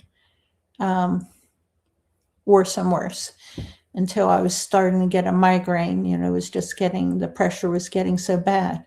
And finally, I got fed up, and I stood up because I knew where they were at. They were behind some pine trees, about 15, 20 feet away from us. I stood up and walked partway over, and I just, hollered at them, that, I said, stop that. You're making us sick. You got to stop it. And instantly the pressure, everything went away. I'm not going to take the BS from them. And, I let them know, I'm not going to. I'm not going to let them intimidate me to that degree. If one comes up on me openly angry and pissed, yeah, you bet. I give them respect. But when they treat me with disrespect, I let them know, I don't take bullying. I don't.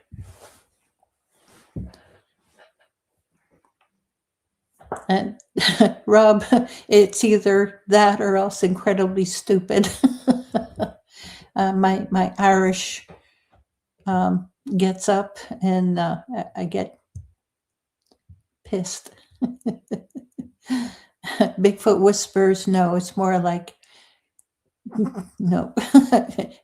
I go full mama on them. I give them the mom voice.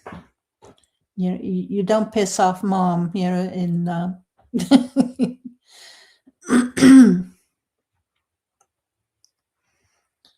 that's basically what I do. And, I don't take BS from them.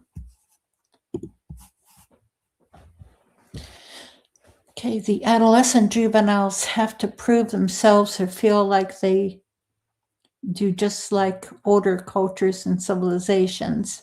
We must remember these are an ancient race, and we must analyze and assess. Yeah, I do assess the behavior that we receive, and I analyze it. And whenever I get back, for days, weeks, years afterwards, I continue to mentally analyze the behavior and the area, the terrain conditions, the weather conditions, the time of day, time of night. What prompts that type of behavior, and what response happens. And for me, it's more a matter of, if they treat me with respect, I will treat them with respect. But if they start acting like a bully, Mama don't put up with that. I'll take it up to a point, but no, no, you don't treat me like that.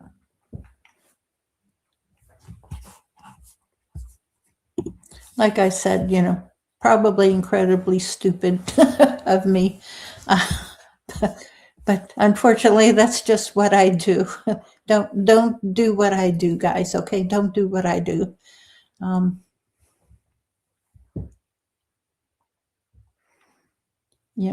Just if you're getting aggressive behavior, turn around and walk away. There was another time we were sitting, we were out in Ohio. I think this was outside of Calcutta, Ohio. And we were sitting around a campfire at a camp, and a tree got pushed down behind us up on a hill.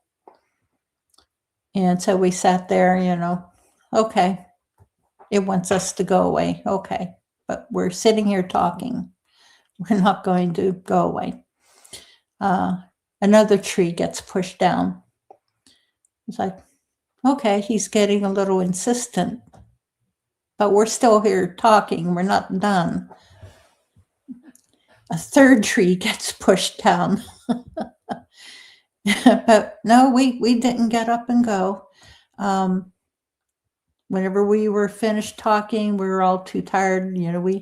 We went to bed. We don't let it bully us. Yeah, they may have their hunting to do. We may have been interrupting a hunt. They may be messing with us just for their own amusement. But they can wait. They can go around us.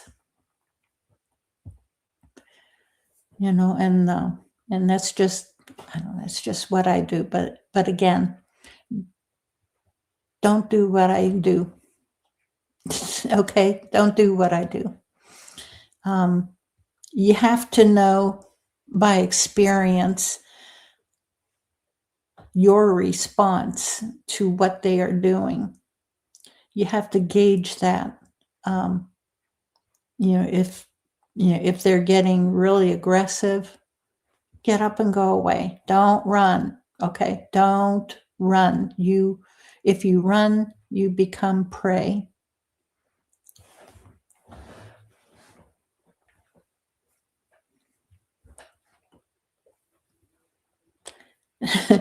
Yeah, Mama and Pop's treatment. Yeah. Yep.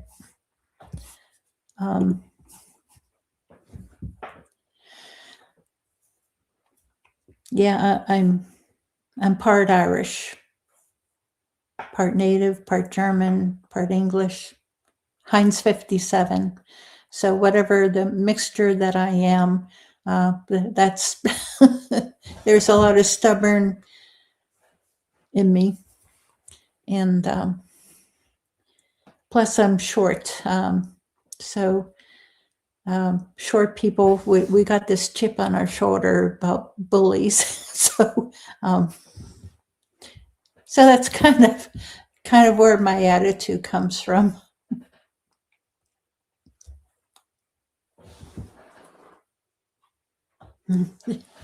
Yeah, Sinead's underneath.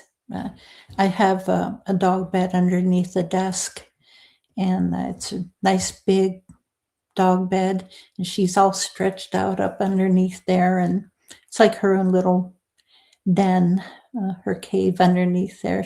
She'll come down here every so often during the day, and she'll go up in her den, which is nice. But whenever I'm down here, this is my office, and she'll come along with me and stay with me while I'm here, and protect me, watch over me. Occasionally you'll see her walking behind me, and sometimes she'll jump up on the chair and sit behind me, on the chair, on the office chair. So you'll see her peeking over my shoulder. But I have a link in the description for there's an Amazon shop, if you want to buy her treats or something. She's a border collie. She is a merle, maybe not complete merle, but she's mostly white with a mottled black, and she's got a black and white face, and she's unusual, very pretty. And on her face, there's a white spot right here in between, in the shape of a heart, and she's very pretty. She has a personality all her own. So if anyone is familiar with border collies, they are extremely intelligent. She's ornery, just like a kid. She's something else. Pretty smart. I have some videos of her here on the channel. So if you go back, you'll be able to see her, mostly whenever she was younger, whenever she was a puppy.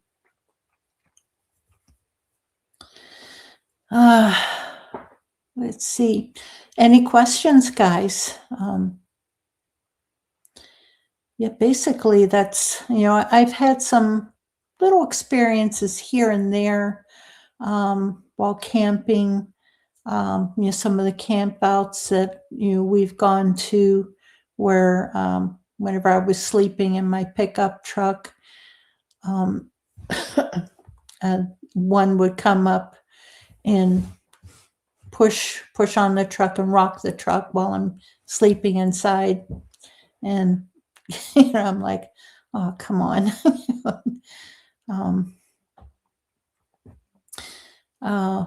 Vocals while camping, out at Salt Fork.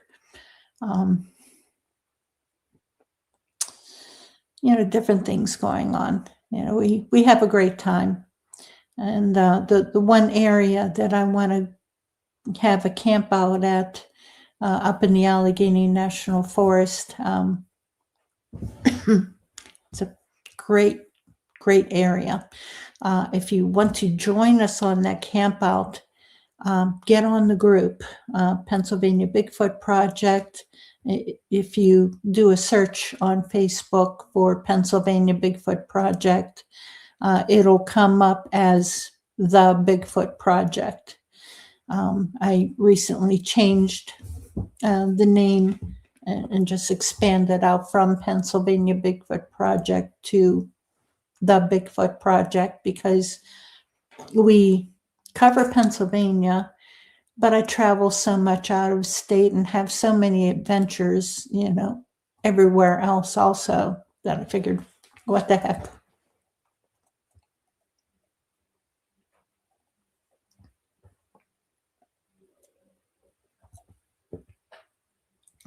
Sorry. Yeah, I'm not seeing any more comments. And I apologize if you're... Okay, there we go. I just had to scroll down. Let me see if there's any questions.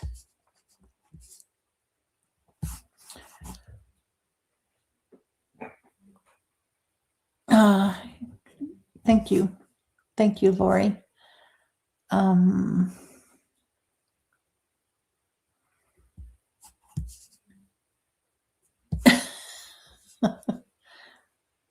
Okay, yeah, there's some...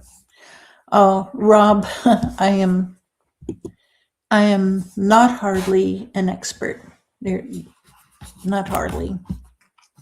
I am stupid and foolish. That's what I will describe myself as. That's why I keep repeating, don't do what I do. Don't do what I do.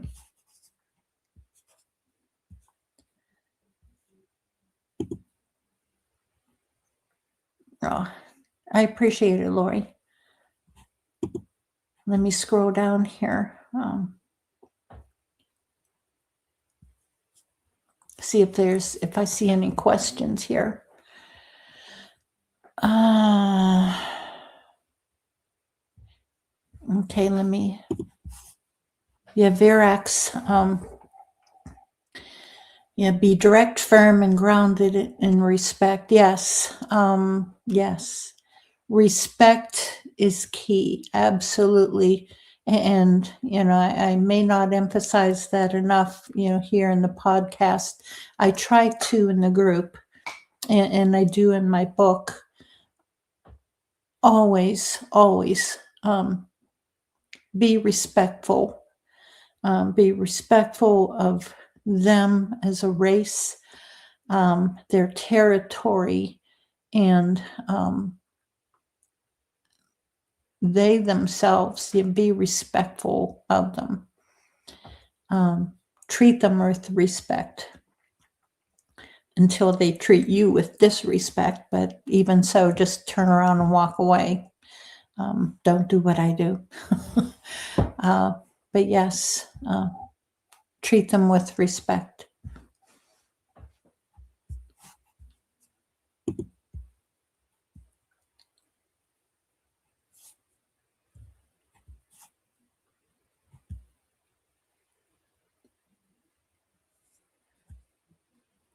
Okay, Rob. Correct. Rob says, I heard you should never feed them. Is this true? Correct. Never, ever, ever feed them. Don't. Just don't. You will hear of people putting peanut butter out for them. You will hear of people putting pizza or leftovers or candy bars or whatever. Don't. Just don't. It's the same as if you would put food out for a bear. And I don't know how many of you are familiar with, but there's a saying, a fed bear is a dead bear. If you feed, and it's the same with Bigfoot.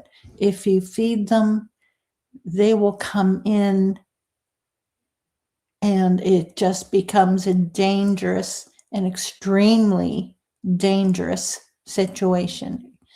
I cannot emphasize that enough. Extremely dangerous. They become more familiar with people, and they will come in, and it just becomes, you can't. It's dangerous. No, they're not an animal, but even so, the behavior is the same. It's similar. Don't put peanut butter out for them. Don't try to shortcut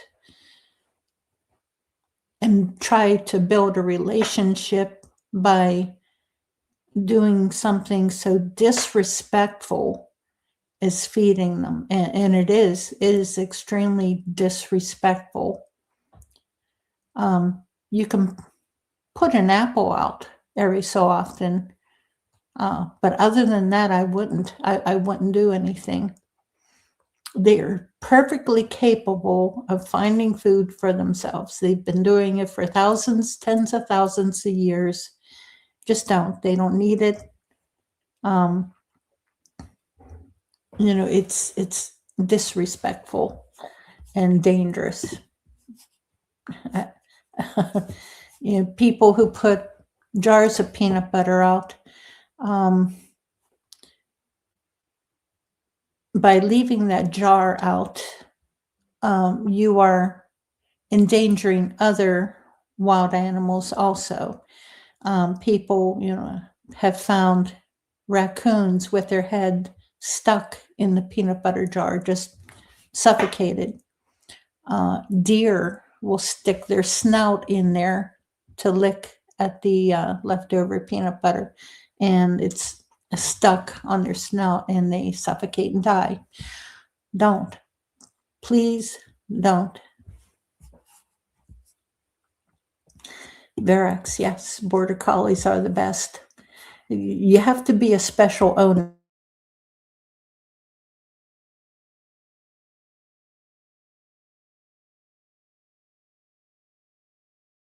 Awesome, awesome, awesome, awesome. Very. For some reason, the screen went black. I don't know why.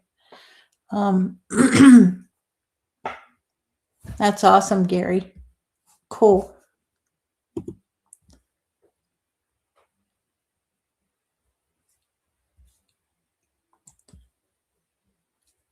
You're good watching from a distance. Yeah. Yeah. Yeah, I'm sure we'll hear from them at LBL too.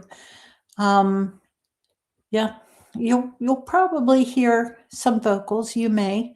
I've heard them calling, in fact, in the middle of the day at LBL.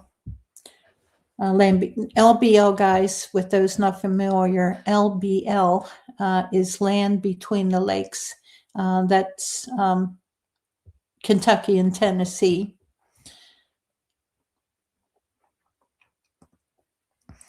An extremely active area with some dangerous, it can get dangerous there. So, be careful. Although we've, where we camp at, we found footprints next to our tents and campers, and heard different things. Yeah, they'll come right into camp.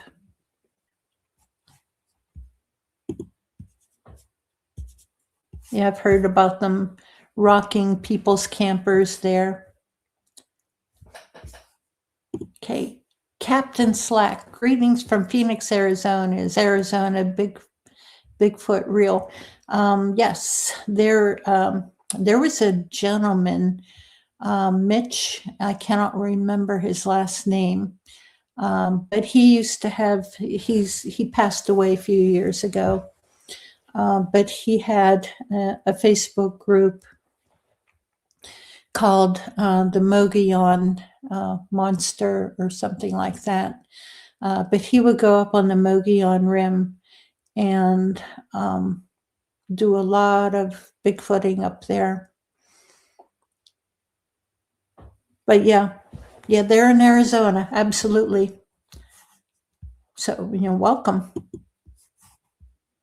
Thank you for joining in and listening to the podcast. Okay. Ms. Goody ESL. Wondering if your hubby ever saw or heard. I'll say thank you so much. Oh, you're welcome. My husband, like I said, God bless him. I love the man so much, very dearly. He's the best. No, he has never seen one. He has never heard one. Up until a couple years ago, he had never seen deer on our property. He's seen deer before, just not on our property. I would be sitting on the porch or sitting, by the window, and I would see deer all the time. in the yard, and or walking through the yard, and he would never quite catch, the deer going through the yard. But no, unfortunately, he has never seen or heard, the Bigfoot.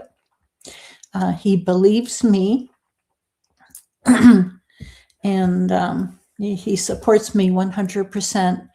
So whenever I am packing to go camping, or packing to go to a festival or a conference, he will help me pack up, and he'll help me unpack. He won't come camping. He's not, he works in the outdoors, and he's worked in the outdoors his entire life. So whenever he wants to relax in his easy chair, in the air conditioning, in front of the TV. So he does not go camping with me. He'll drive around with me locally, whenever there's a place I want to explore. He'll come along with me sometimes, and we'll drive around, and I'll see something, and I'll ask him to stop, and he'll stop, and he'll just wait, wait for me until I'm finished looking at or checking out whatever it is I'm checking out. But he's, like I said, he's the best. And I'm very blessed to be married to them. Very, very blessed. Let's see. Okay, Rob, I watch many channels. Thank you, Rob. I study. I've studied them, for, I've had all these experiences over 5+ decades, over a period, not constantly over those 5 decades, but, over a period of 5 decades. And I analyze, the behavior, and whenever I hear other reports and so on, I try to analyze as much as I can.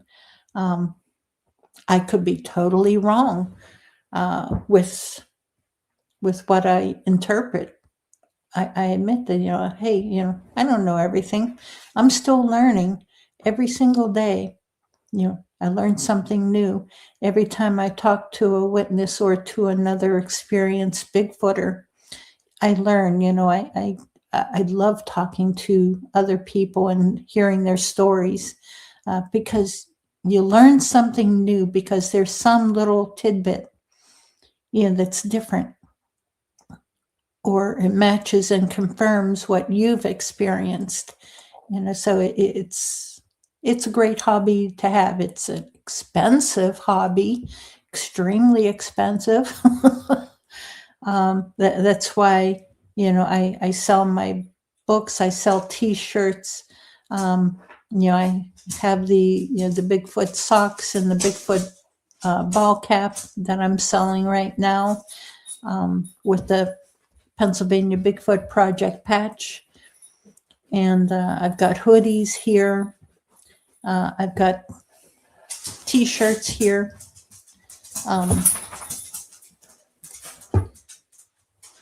This one is, let me see, I think this is a large, size large. And along with that T-shirt, I was selling these flannel PJ bottoms. They had the Christmas design. Unfortunately, it did not sell over Christmas, so I still have the black T-shirt, size large, and the extra large size flannel PJ bottoms. And I think I was selling those for $30 together. The hoodies, they're not logo ones. I was selling those for $25 each. I've got different sizes. I'll have to look over the sizes as to what I have. But, if anyone's interested, Hey, Walter. I'm happy, Rob, that you found us. Thank you.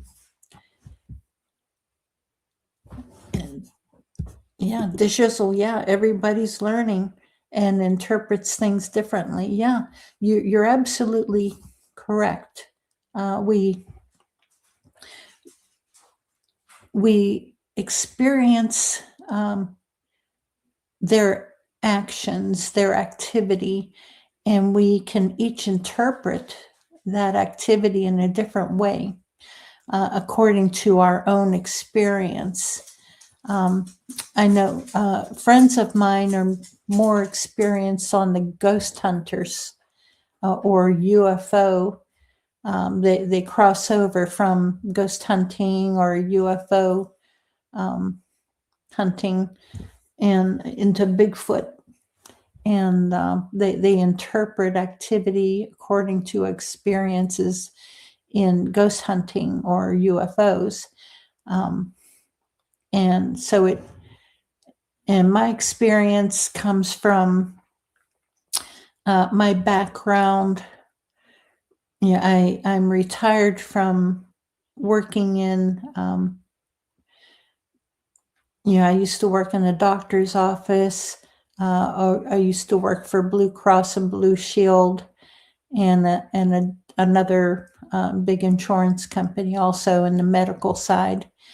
And so my experience comes from interpreting from a biological background from that, as well as my dad was a magician. And so I know the tricks. I know the misdirection. I know that, there's activity here, that's going on that's meant to draw your attention to here.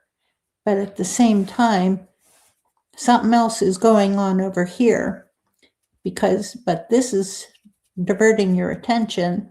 In the meantime, something's going on over here. I learned that from watching the magic tricks from my dad. So I know not to put too much attention on here, but to keep an ear out and an eye out for something going on back here. Because they will. They'll divert your attention. Okay, I know I'm missing. Oh, you want the t-shirt? Oh, okay. Send me an email. I typed in my email address. Just scroll back and just send me an email. Okay, I know I'm missing comments here. 100% cotton. Let me take a look here. This one is Fruit of the Loom HD cotton, 100% cotton. Yes, those are 100% cotton. I don't have too many of these black ones. I think this is the last black one that I have. Most of the other ones that I have are gray with the logo on the upper left chest. And I think those may be a mix. I'm not sure. But I have all sizes in those gray ones. The gray ones with the logo on the upper left chest, they also have, sometimes they'll have a design on the back also.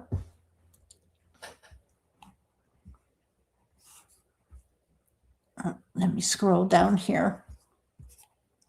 Yeah, I appreciate everyone. Okay, Rob asks, have you ever seen orbs around Sasquatch? I have seen orbs. Are they associated with Bigfoot or Sasquatch? I don't know. It was in an active area. I did not see a Bigfoot at the same time, although the ones at Prince Gallitzin, come to think of it, there were orbs, like bunch of orbs, different color, multicolor orbs that were floating overhead. And offhand, I can't remember if that was the same time as we were getting zapped. It's possible. So it's very possible that they're associated with Bigfoot. We don't know. We're all only guessing. Yeah, my dad was cool. He was pretty cool. Trent, good to see you.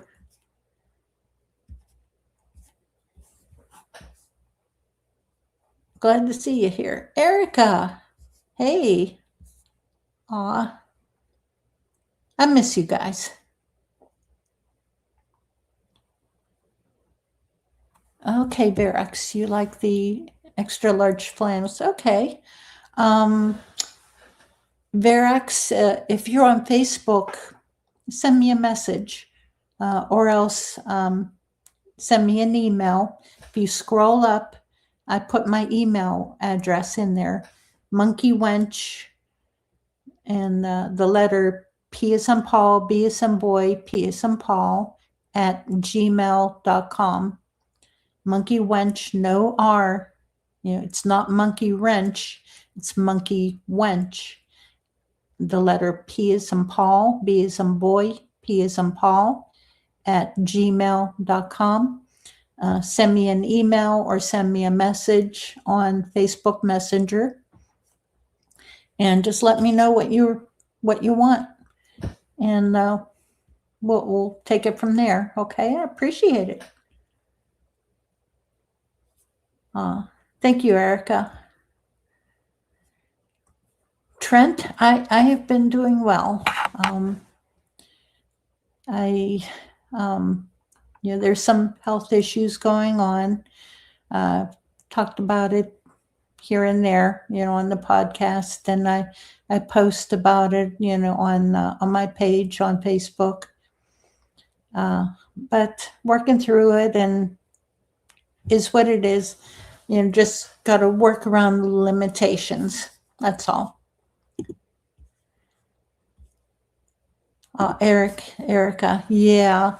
I won't be able to make it to the April camp out at LBL, unfortunately. Just can't afford to. I'm hoping to be able to come down sometime in the fall, maybe whenever Pat and Joe go there, just meet up with them. Hoping to. Okay, you guys, let me think. Where do you and Chad live? Are you in Ohio? I'm trying to remember who's in Ohio. Because we're having I'm going to be camping out at Salt Fork State Park, April, I think it's 23rd, 24th, 25th, the weekend, Thursday, Friday, and Saturday, at the group camp at Salt Fork State Park. That'll be along with the Sosby group. So if you can go, join us. Okay, and Mark, yeah, I'm jealous. You'll have a good time, Mark. Believe me, you will. You'll have a great time. Okay. Oh, you used to be in Ohio, Middle Tennessee now.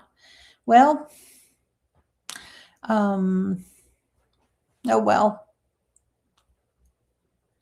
Yeah, Mark, I appreciate it. I truly do. I truly, truly do.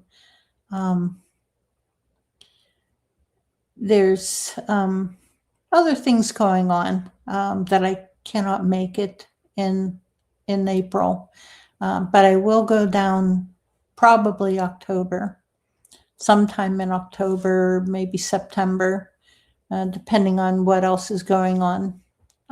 But by that time, I'll have things settled out and so on. But Mark, I do appreciate it. I do very much. You have no idea how much I appreciate it.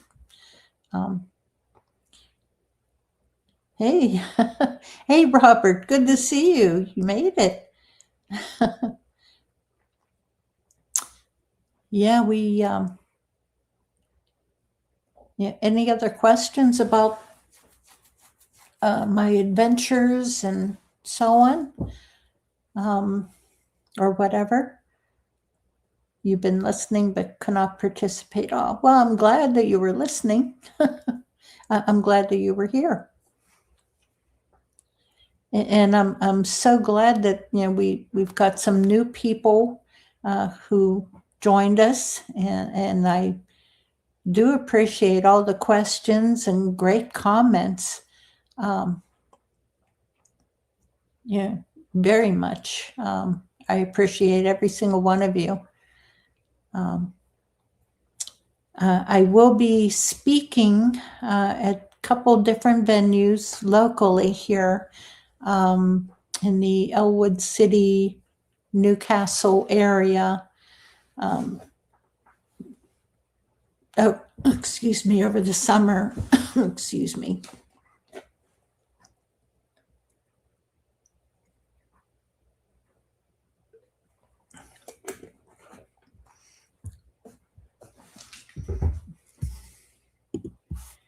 Cool. Oh, that's awesome. I bet you they're having a good time. Bama Murdoch. Fantastic guy. Love him. And Bankhead, that's another area on my bucket list that I'd love to get into. But during the summertime, going south, nope. Whenever it's hot and muggy, nope. Won't do it.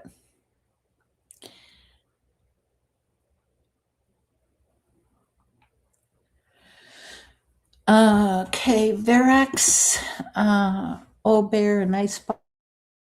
That's with Sosby, Southeast Ohio Sasquatch Bigfoot Inquiry, I think is what it stands for. It's the S as in Sam, O as in Oscar, S as in Sam, B as in boy, I as in igloo. It's that organization is led by Doug Waller, and they've been holding those campouts there all summer for years. And every Saturday evening, they have a meeting where people will drive in who are just in the area, and we'll sit around the campfire and swap stories and gab and have a good time. And those who can go out hiking at nighttime will go out hiking or driving around to all the different spots there at Salt Fork. I love it there, and good group of people. But yeah, Old Bear, he comes every so often. I think he started going there a few years ago, along with the Sosby group. Icebox Dirt Road Bigfoot. I don't recall. I may have met him. Not sure.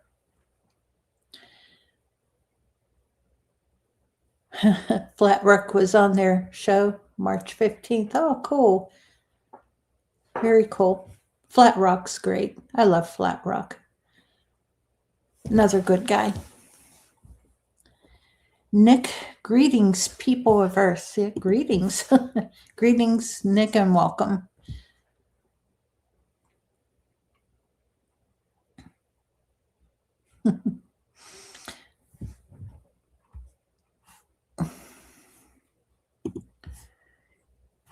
Swamp dweller. Yeah, they'll hang around the swamps. Yep. friend of mine lives next to a swamp, or he has swamp on his property, and it was the last week he told me, excuse me,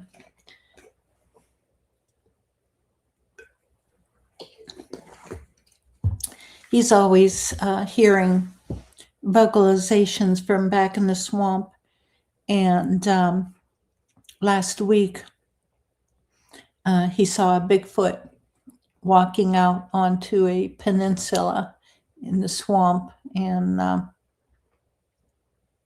yeah, I can't remember what color he said it was offhand. I think he said it was brown.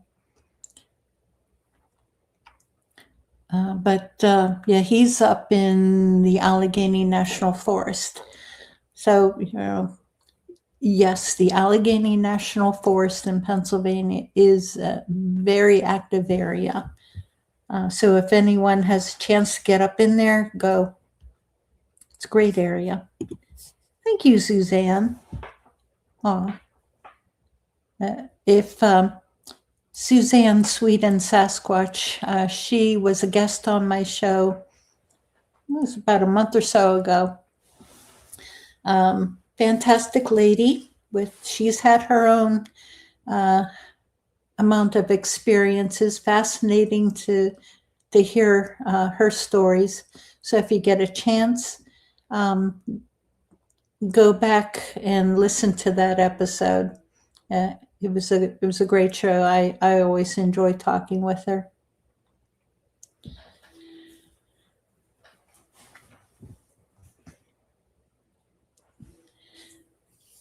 Rob, it's by chance.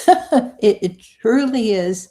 It always seems that, whenever I am actively looking, I don't see them. It's whenever I'm not looking that they,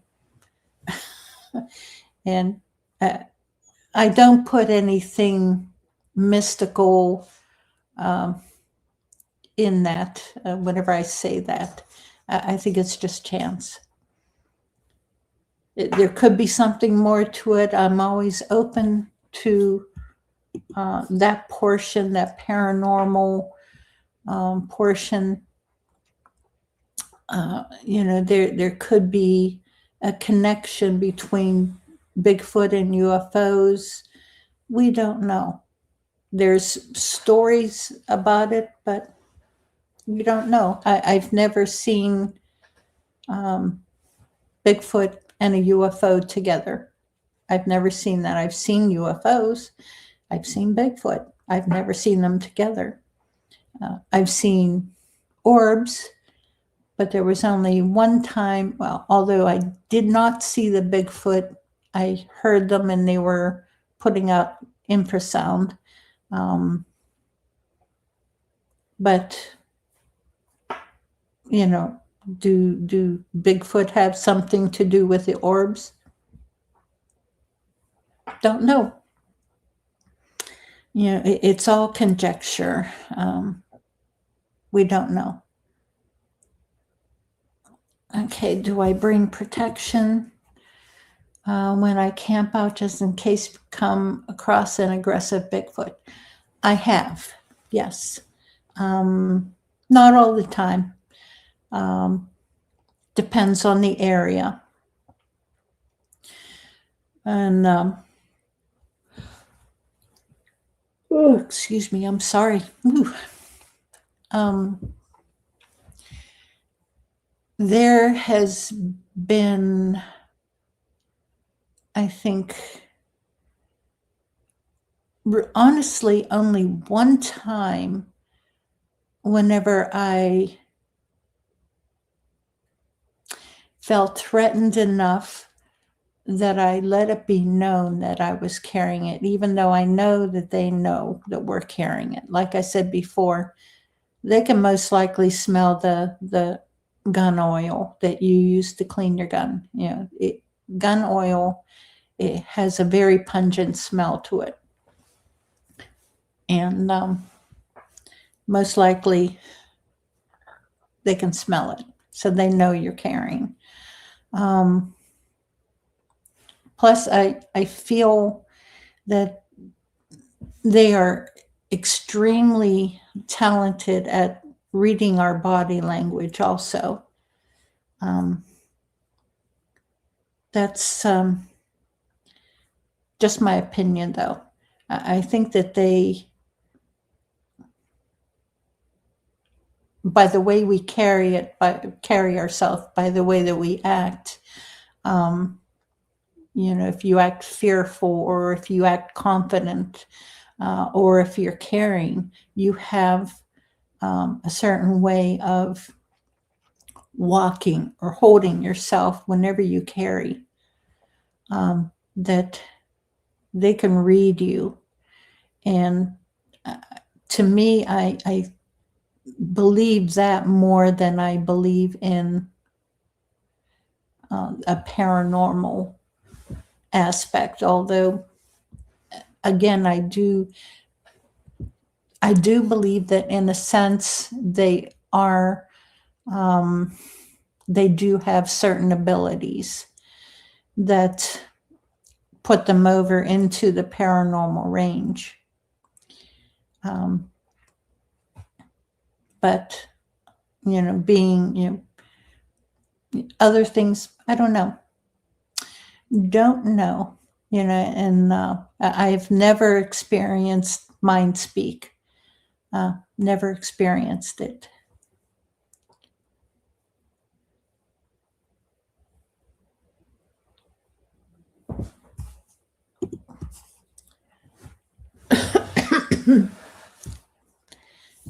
Yeah, the shizzle, yeah.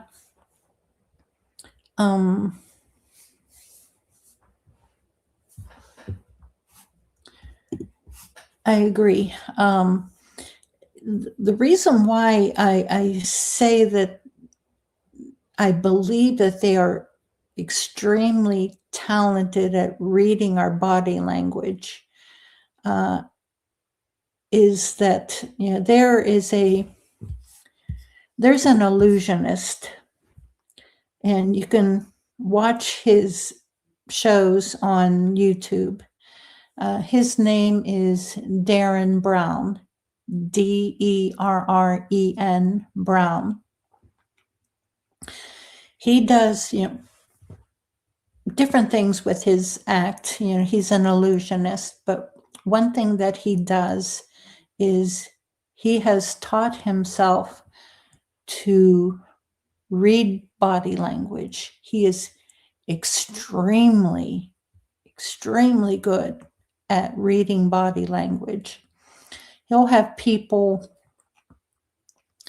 hide something, and he'll tell them, don't tell me where it's at, don't show me where it's at, think about something else. Just stand here and we'll walk and we'll find what you hid. And what he does is he puts his hand, he walks behind the person, he puts a hand on their shoulder. He is able to feel little muscle movements, that guide him as to where the person is hid, whatever it is that they hid. And they always take him to the hidden object. They don't walk there intentionally. It's just their little muscle movements, the tightening and inadvertent movements. Maybe, you may slightly move or move your head slightly, whenever you're thinking, okay, I don't want to lead him here, but I'll guide him here. But your head is moving there. He can read that.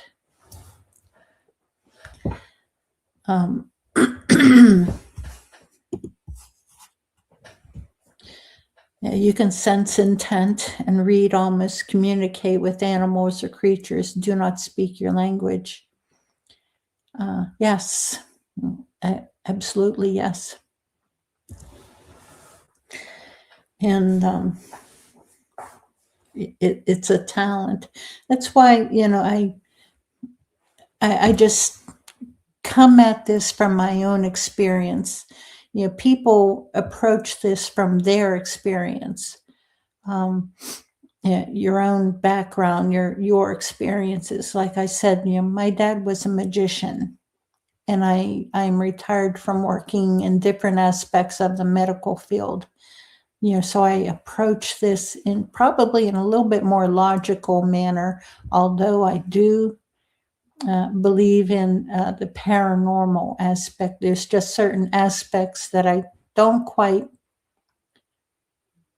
I'm doubtful of, but hey, I'm open to it. I'm open to portals or UFO, the UFO Bigfoot connection. I'm open to it, even though I haven't experienced it or seen it. I'm open to it. Yeah, you share what you learned, and I try to teach that. Respect and share, because if you share what you've learned, we all learn. We all learn, and that's in my organization logo. And the last part of my logo is have fun.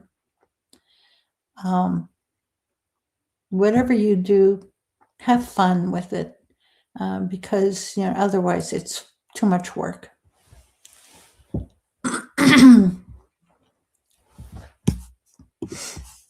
Okay, we all have electromagnetic energy that is able to be sensed. The frequency varies with emotions, which also contributes to an aura. Yes.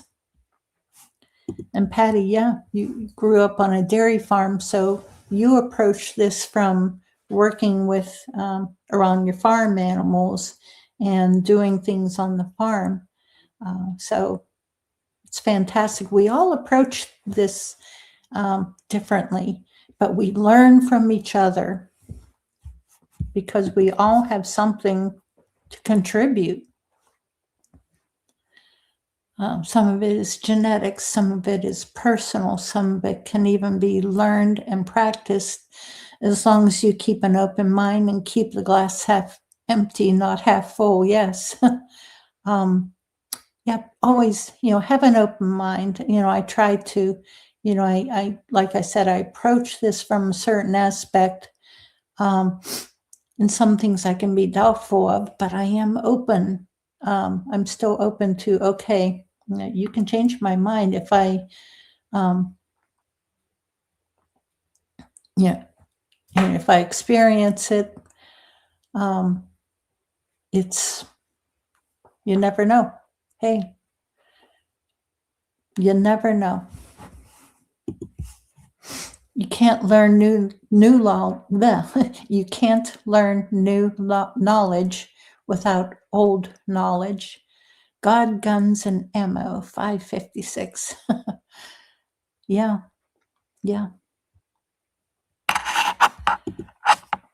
All is valuable and plausible. Yes, absolutely.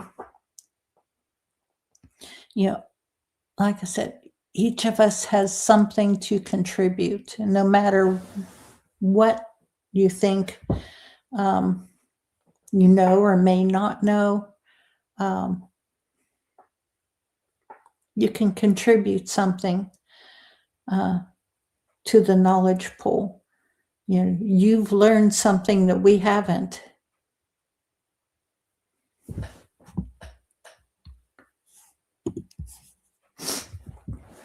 Okay, one thing I was told during a Mind Speak episode encounter: humans know a lot about nothing, but know nothing about a lot. There's a direct quote from Rondo, your personal Bigfoot. Yeah. Humans know a lot about nothing, but know nothing about a lot. Yep. Yeah, it's unfortunate, but hey, we're all learning. They're learning, we're learning. Yes, things that make you go,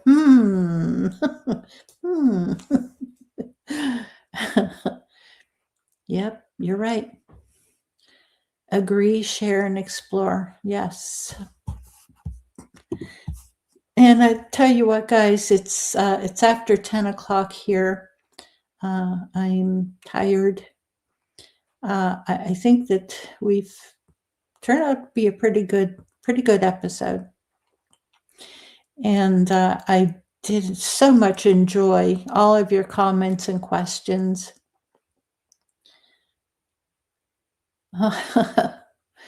Yeah. Oh, I enjoy sharing, what experiences that I've had. It's fun. And, sometimes, I'll remember one little detail and I think, oh yeah, that's right. But, no, I enjoy it, because, there's always new people who join the podcast, and they haven't heard, they probably never heard of me. And that's fine. Hey, I'm not in this to be a big name or anything. I've had opportunities to be a bigger presence, but I don't want it. That's not what I'm in this for. I'm selfish. I'm in this to learn.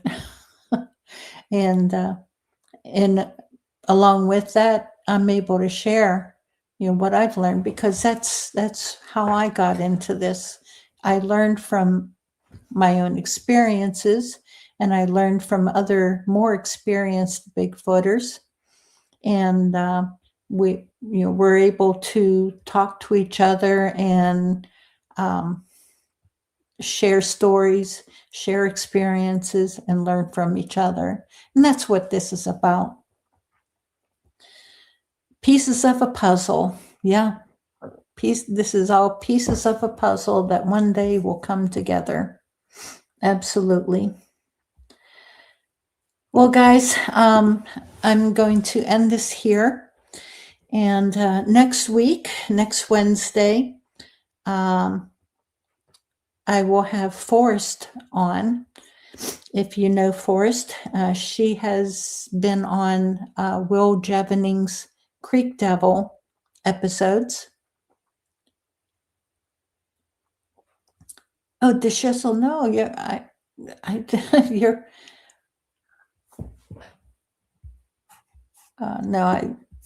you're a great guy, Schissel, and I appreciate your sharing what you've experienced and what you know and learned. I do appreciate very much. Open to interpretation, yes. But thank you so much, guys. Next Wednesday will be Forrest. She'll be on talking about what's going on with her. She's got some things going on right now. And I don't know if I put the link in the description or not. Check out the Bigfoot live stream app. It's on Android and Apple, iOS. Bigfoot live stream. This is there's cameras over the United States. There's some in the Allegheny National Forest. There's some up in Canada. Soon there will be some in Texas. And it's all live stream. And where you can watch, and if you see something on the live stream, you have the capability to push a button and report what you see on the live stream. And myself and a few other researchers, we go over the video and the audio and double check what is reported. So it's a great app. Check it out. And the more of us that get on there and go over the videos on the live stream, if you see something, hey, fantastic. But I think I will end here before I think of something else and just continue because I'm tired. Thank you, Patty. Thank you. All right, guys. Thank you so much. God bless. Monkey Wench out.